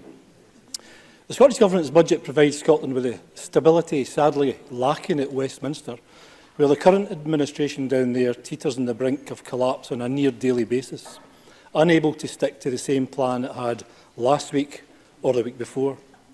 As some of my colleagues have noted earlier, this budget provides a huge shot in the arm for our NHS and education, and offers a real terms increase to our councils in both revenue and capital. And the news earlier that the Cabinet Secretary can use additional consequentials to provide further help to local government is very welcome.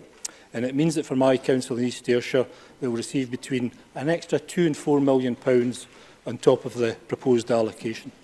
That means we at least will not need to cut the proposed allocations in the budget that we have already made to achieve this. The health and sport budget alone is now standing at over £14 billion. It's been mentioned by several members. That's nearly a third of the whole cake, Presiding Officer, with the NHS receiving an extra £729 million more next year if the budget is approved. In communities and local government, that includes paying our teachers, will get nearly £12 billion. The finance portfolio, which is mostly NHS and teacher pensions, will get around £5 billion. And education and skills, which includes funding for our colleges, gets about £3.5 billion. I list these, Presiding Officer, because these priority areas are pretty big slices of the total cake and account for about £35 billion of the total £42 billion available. And finally, the great news from the Scottish Government yesterday of the £100 million investment to support the Ayrshire growth deal was matched at long last by the UK Government this morning. So it will be interesting, Presiding Officer, to see if my Ayrshire Tory colleague John Scott will support the £100 million for Ayrshire or vote against it at the end of today. All of this, Presiding Officer, delivered with more than half of all Scots paying less income tax than the rest of the UK and 99% paying the same or less than we did last year. On the proposal for a share of around £5 billion of capital investment, this means for residents in East Ayrshire another 300 new council houses and 6 new schools, which will be warmly welcomed in that part of the world. With equality at the heart of our budget, in contrast to the policies seen in the rest of the UK, we're doing our best to protect the poorest in our society, with £435 million of assistance directed from Social Security Scotland to those who need it the most. These are just the first steps in the delivery of even more benefits to support people in society as the Scottish Government looks to tackle inequality and to reduce poverty. I know that in my constituency over 1,500 carers benefited from the Carers Supplement, and this will only improve with the Young Carers Grant provided for in this budget. Lastly, in one of my own areas of interest, the budget continues to support our superfast broadband project with £600 million going into that programme, despite the full responsibility for this lying with the Tory Government, who have put in a paltry £21 million. If we leave it to them, Presiding Officer, it would take decades before we reached the 100% coverage. Presiding Officer, this budget offers something for every person in Scotland, from the youngest to the oldest. Our teachers, NHS workers and patients, college staff, fire and police officers, our local government staff, our students, those who work and those who are doing their best to find it. It encourages Scottish businesses to grow with the most competitive business rates environment in the UK, and it protects our most vulnerable citizens as best we can from the worst actions of a Tory government that are getting worse by the day. All of this will be put at risk if the budget isn't approved. The Scottish Government has listened to and incorporated many of the suggestions from opposition members. No less than 16 of them asked for something, whether it was in Frank's Law, support for town centres, or even more help for Ayrshire. Having got most, if not all, of their wishes in the budget, are they really going to vote against the things that they themselves asked for? We'll know in a few more minutes if they really are that irresponsible. And I support the budget proposals that are in front of us today. Thank you, Presiding Officer. Thank you very much. And we now move to closing speeches. I call on Elaine Smith to close for Labour. 6 minutes, please. Thank you, Presiding Officer. This is not a standalone budget. It builds on cuts of past years. And it also must be viewed in the context that the SNP government have been in power for 11 years. So I think we need to look at that. 11 years on, and satisfaction with ScotRail has hit a 15-year low. So clearly, there's no prospect of Labour's request for reduced fares for our constituents. And 11 years on, homelessness is on the rise, and people are dying on our streets. And 11 years on, and Scotland's colleges have got 120,000 fewer students. And that means in our constituencies, women returners and disabled people are losing their courses. Jenny Mara outlined very well the problems in our health service too, Presiding Officer. But these are far from the only failures of this SNP government, because right now, in 21st century Scotland, 1 in 4 children are living in poverty. And frankly, that's shocking. Now, the SNP's answer to that is to reduce child poverty by 2030. That will be over 20 years since the SNP became the government. And I doubt if they'll still be the government then.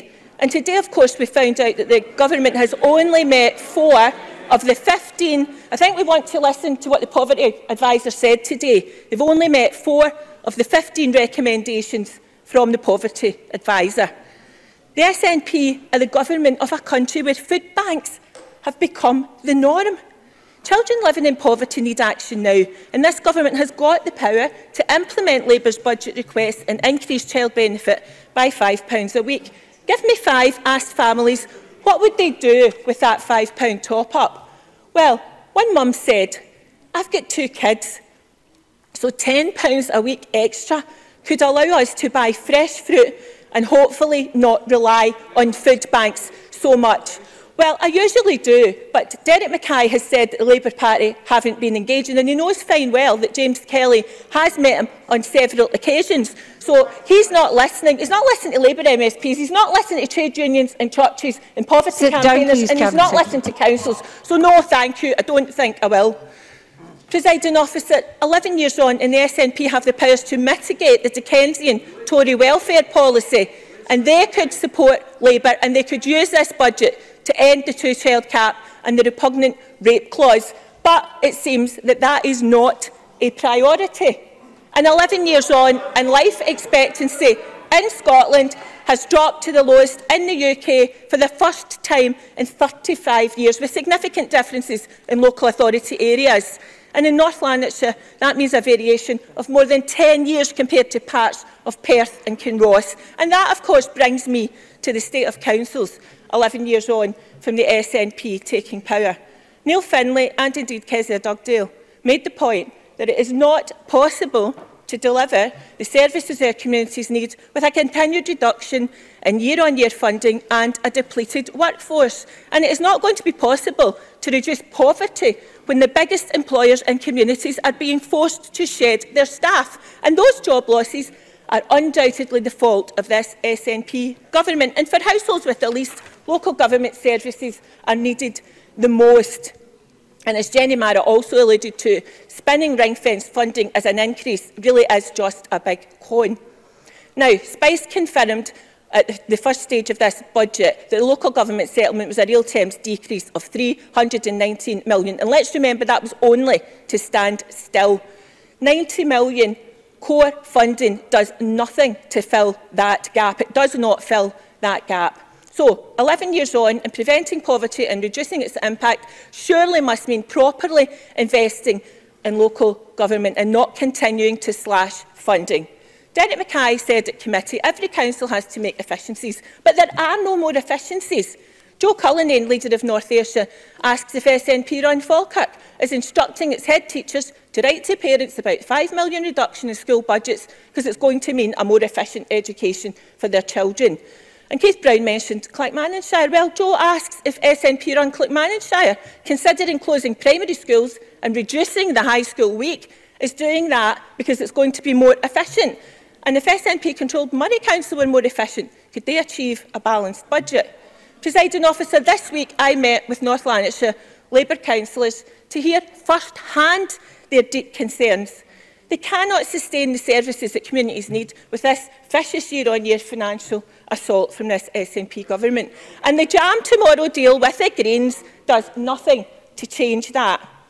Jim Logue, let's listen to Jim Logue, NLC leader, in a letter to MSPs. The revenue budget for North Lanarkshire, as with all local authorities, has been significantly reduced over the last 11 years. This has meant a shortfall of over £230 million in funding over the last decade, which has had a devastating impact on the delivery of our services. £230 million.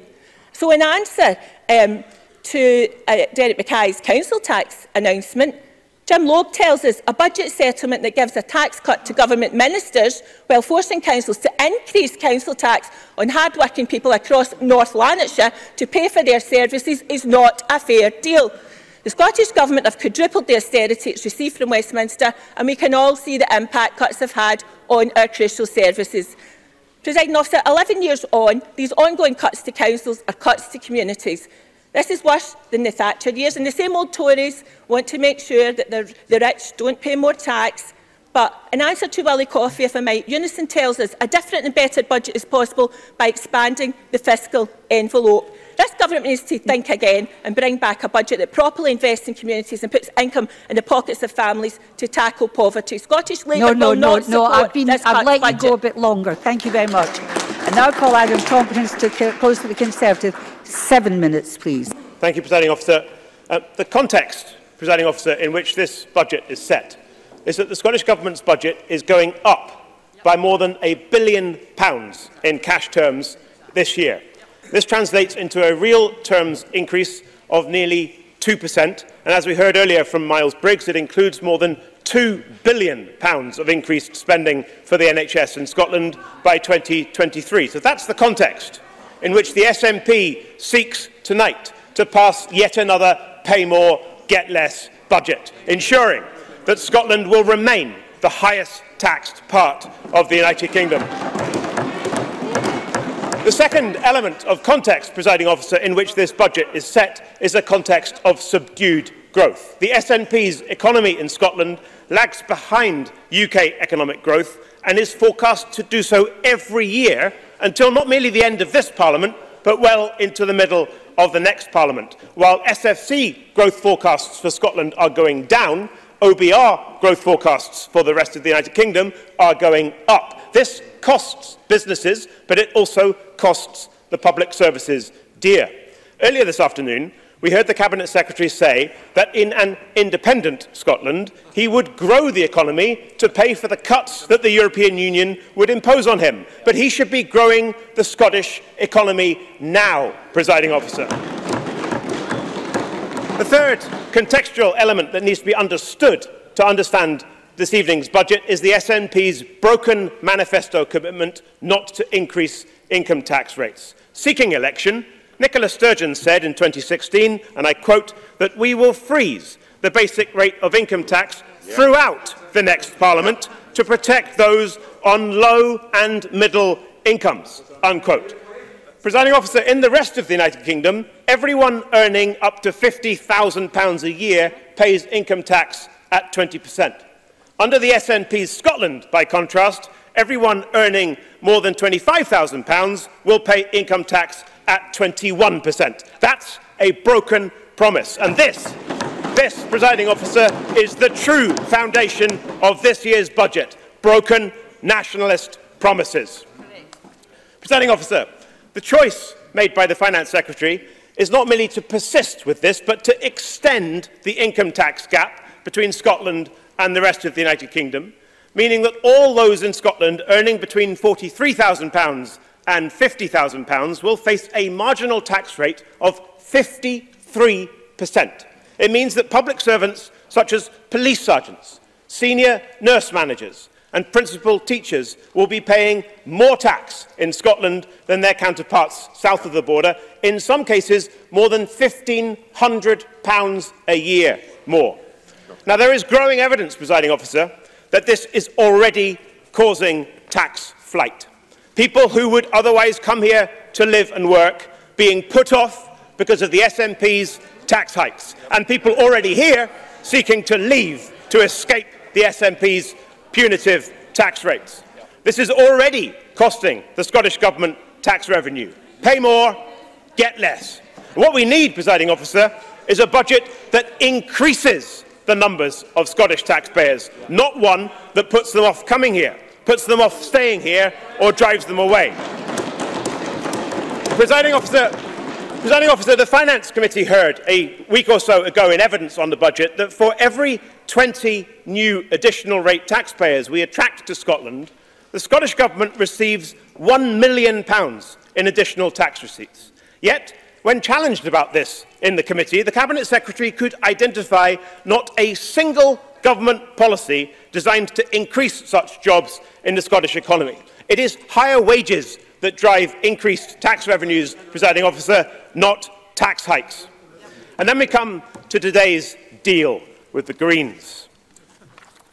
Mr Harvey has proved himself once again, hasn't he, to be something of a cheap date, selling out his own voters. He said that he would not vote for a budget that did not contain significant reform of local government finance. And yet what we see today is that that's kicked into the long grass. We are given yet another cross-party working group. As Mr Rennie said, Mr Harvey has settled. Mr Harvey has settled to be the vice-convener of the car parking working group. That's the price of his deal on the budget today, and I wonder if even that might be a little beyond his abilities. The Greens said that they would refuse to vote for a budget that cuts local authority resources. Another Green promise betrayed. Mr Mackay, in introducing his deal with the Greens this afternoon, said that his budget was one that would create certainty and stability. Well, the only certainty is that we will have ever higher taxes for as long as the nationalist alliance between the SNP and the Green Party is allowed to dominate. He said that this would be a budget that would prepare our economy for the challenges of the future. Well, no, it prepares our economy for the challenges of future tax rises. Future tax rises with regard to tourism. Future tax rises with regard to hotel space. Future tax rises with regard to car parking. Future tax rises with regard to council tax. Even future tax rises with regard to the bags that we use to carry our shopping home in. Is it any wonder that this afternoon, presiding officer, the FSB, the Federation of Small Business in Scotland, has said this, and I quote, "This deal with the Greens, this deal will erode the business community's trust in this administration." Ministers repeatedly promised that they would not pave the way for tourism taxes without industry support. They're breaking that promise today, unquote. Presiding officer, we will be voting against this budget tonight. We will be voting against unnecessary tax rises. We will be voting against a budget that does nothing for growth.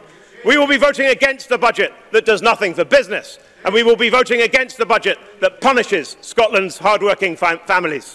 Thank you very much, Mr Tompkins. I call on Derek Mackay to close for the Government. Cabinet Secretary, please.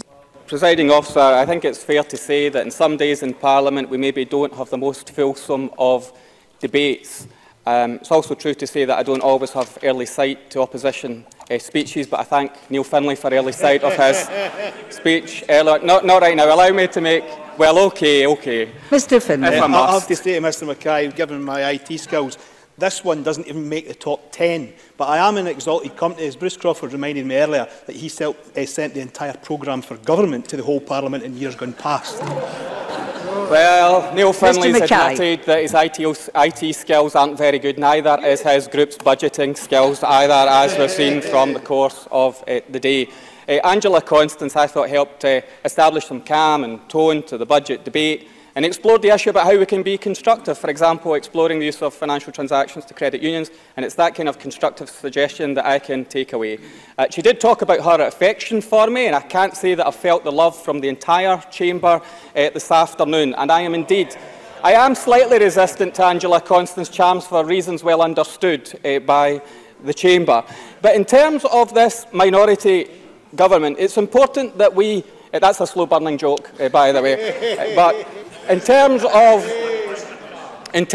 this minority government, I think it's important for our country to find the necessary compromise to provide the stability, the certainty, the economic stimulus, and really importantly, the sustainability of our public services. If ever there was a time for this Parliament to be responsible with the challenges that we face, surely it is now, and it is tonight, for the sake of public services in this country. Yes, I'll take an intervention. James Kelly. Thank Mr Mackay for taking the intervention. In terms of sustainability of public services, we started the afternoon with a £319 million cut to local council budgets.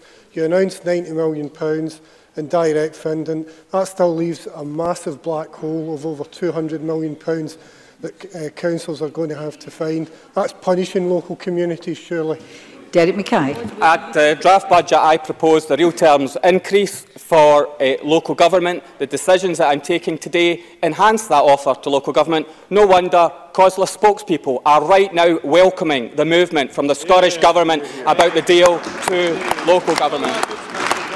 We are investing in the economy, in education and in the environment too. And I heard the Conservative talk about broken promises. And the biggest financial challenge we face right now, and the biggest challenge to our public services and to our people is, of course, Brexit, brought upon Scotland by the party that said you had to vote no in the Scottish independence referendum to keep Scotland in Europe. And now we are being dragged out against our will in the most reckless fashion possible. I take no lectures from the Conservatives on economic management.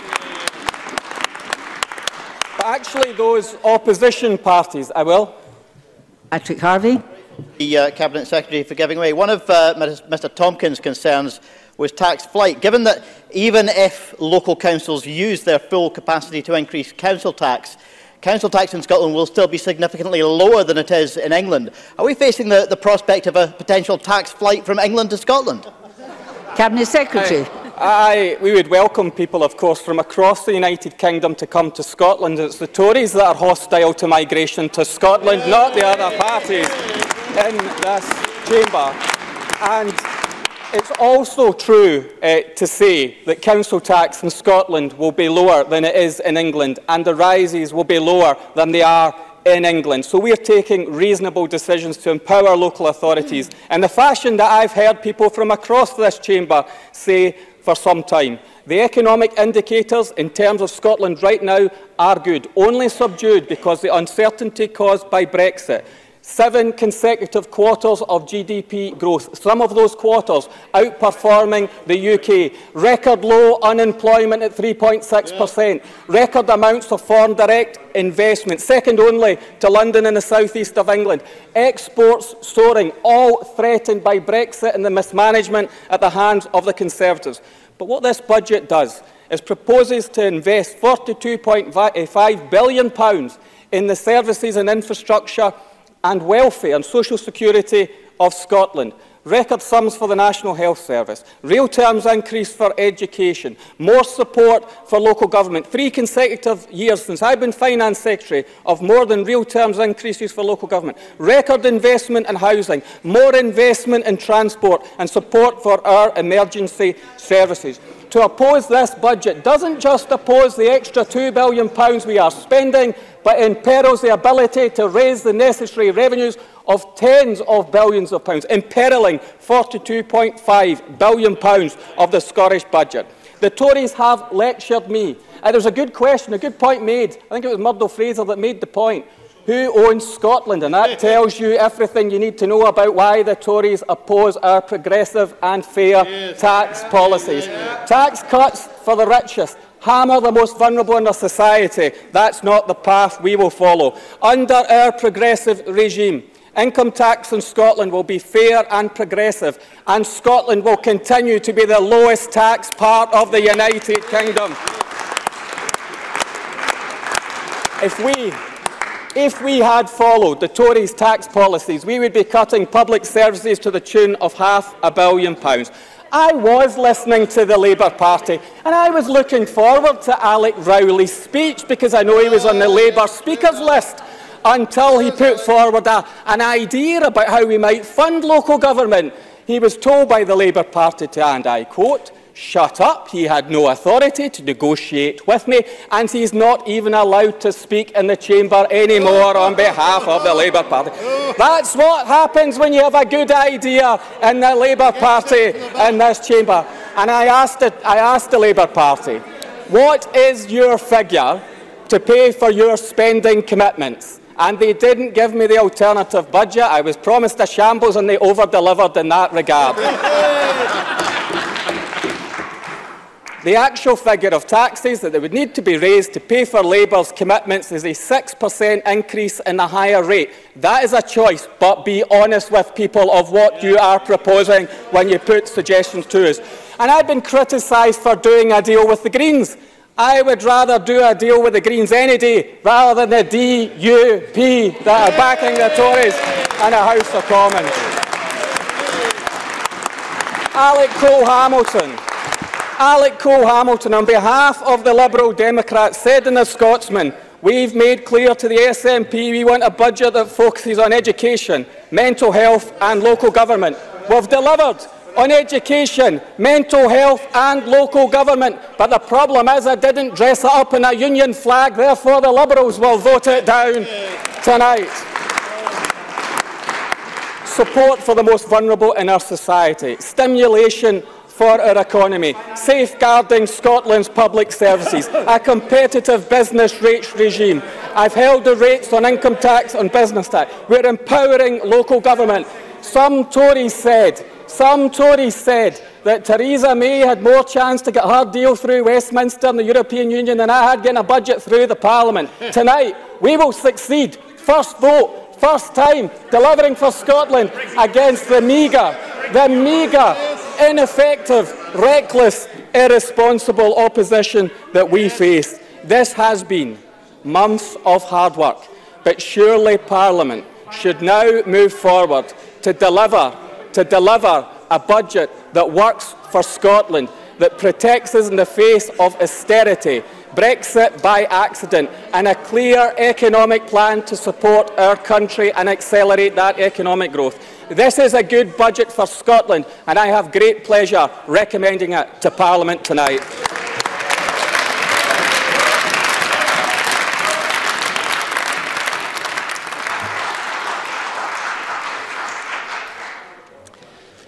Thank you very much, and that concludes our debate on the budget, and we're going to go straight to decision time.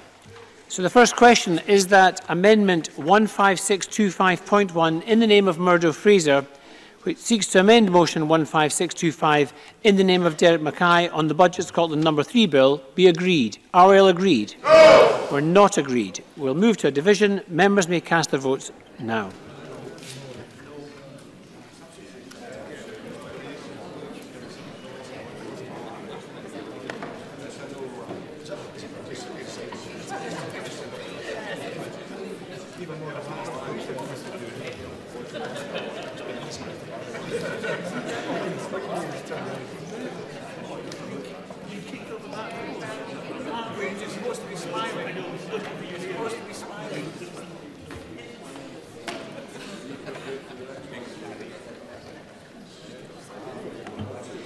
The result of the vote on amendment number 15625.1 in the name of Murdo Fraser is yes 30, no 96. There were no abstentions. The amendment is therefore not agreed. The final question is that motion 15625 in the name of Derek Mackay on the Budget Scotland Bill be agreed. Are we all agreed? Yes. We're not agreed. We'll move to a vote. Members may cast their votes now.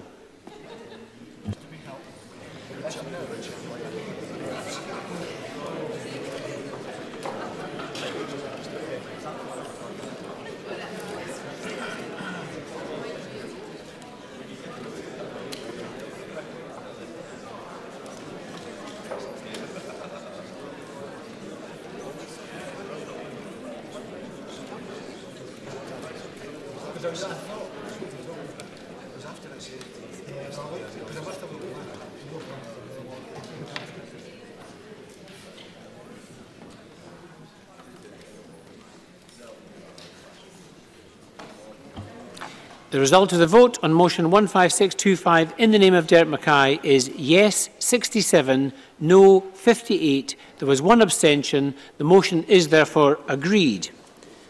And that concludes decision time. I close this meeting.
Wherever you stand, get the fresh view of what's happening in Scotland with iScot. Celebrate everything about our country with intelligent, in-depth insight from lifestyle, culture to puzzles, and all the opinions you'll need. Whether it's digital or by post, subscribe now to iScot.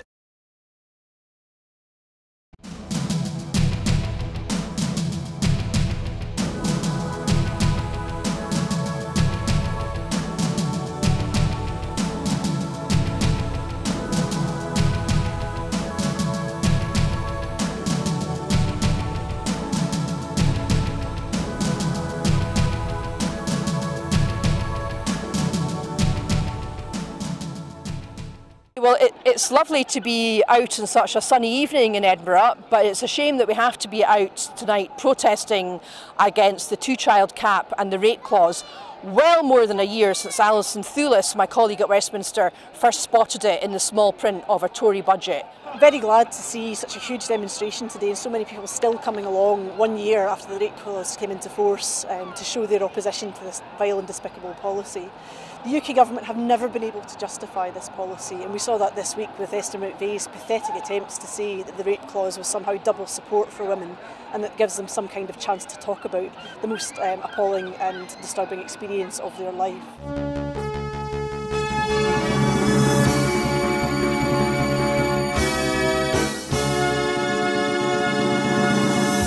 As you can see behind me, we're at the very beginning of the All Under One Banner rally.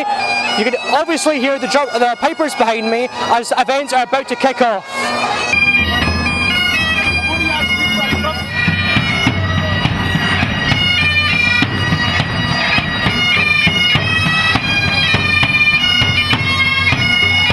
It's time to aim high, look resolutely outwards, and never, ever accept second best. Above all, it's time to believe that we can. We can build that better country we know is possible. And friends, we will.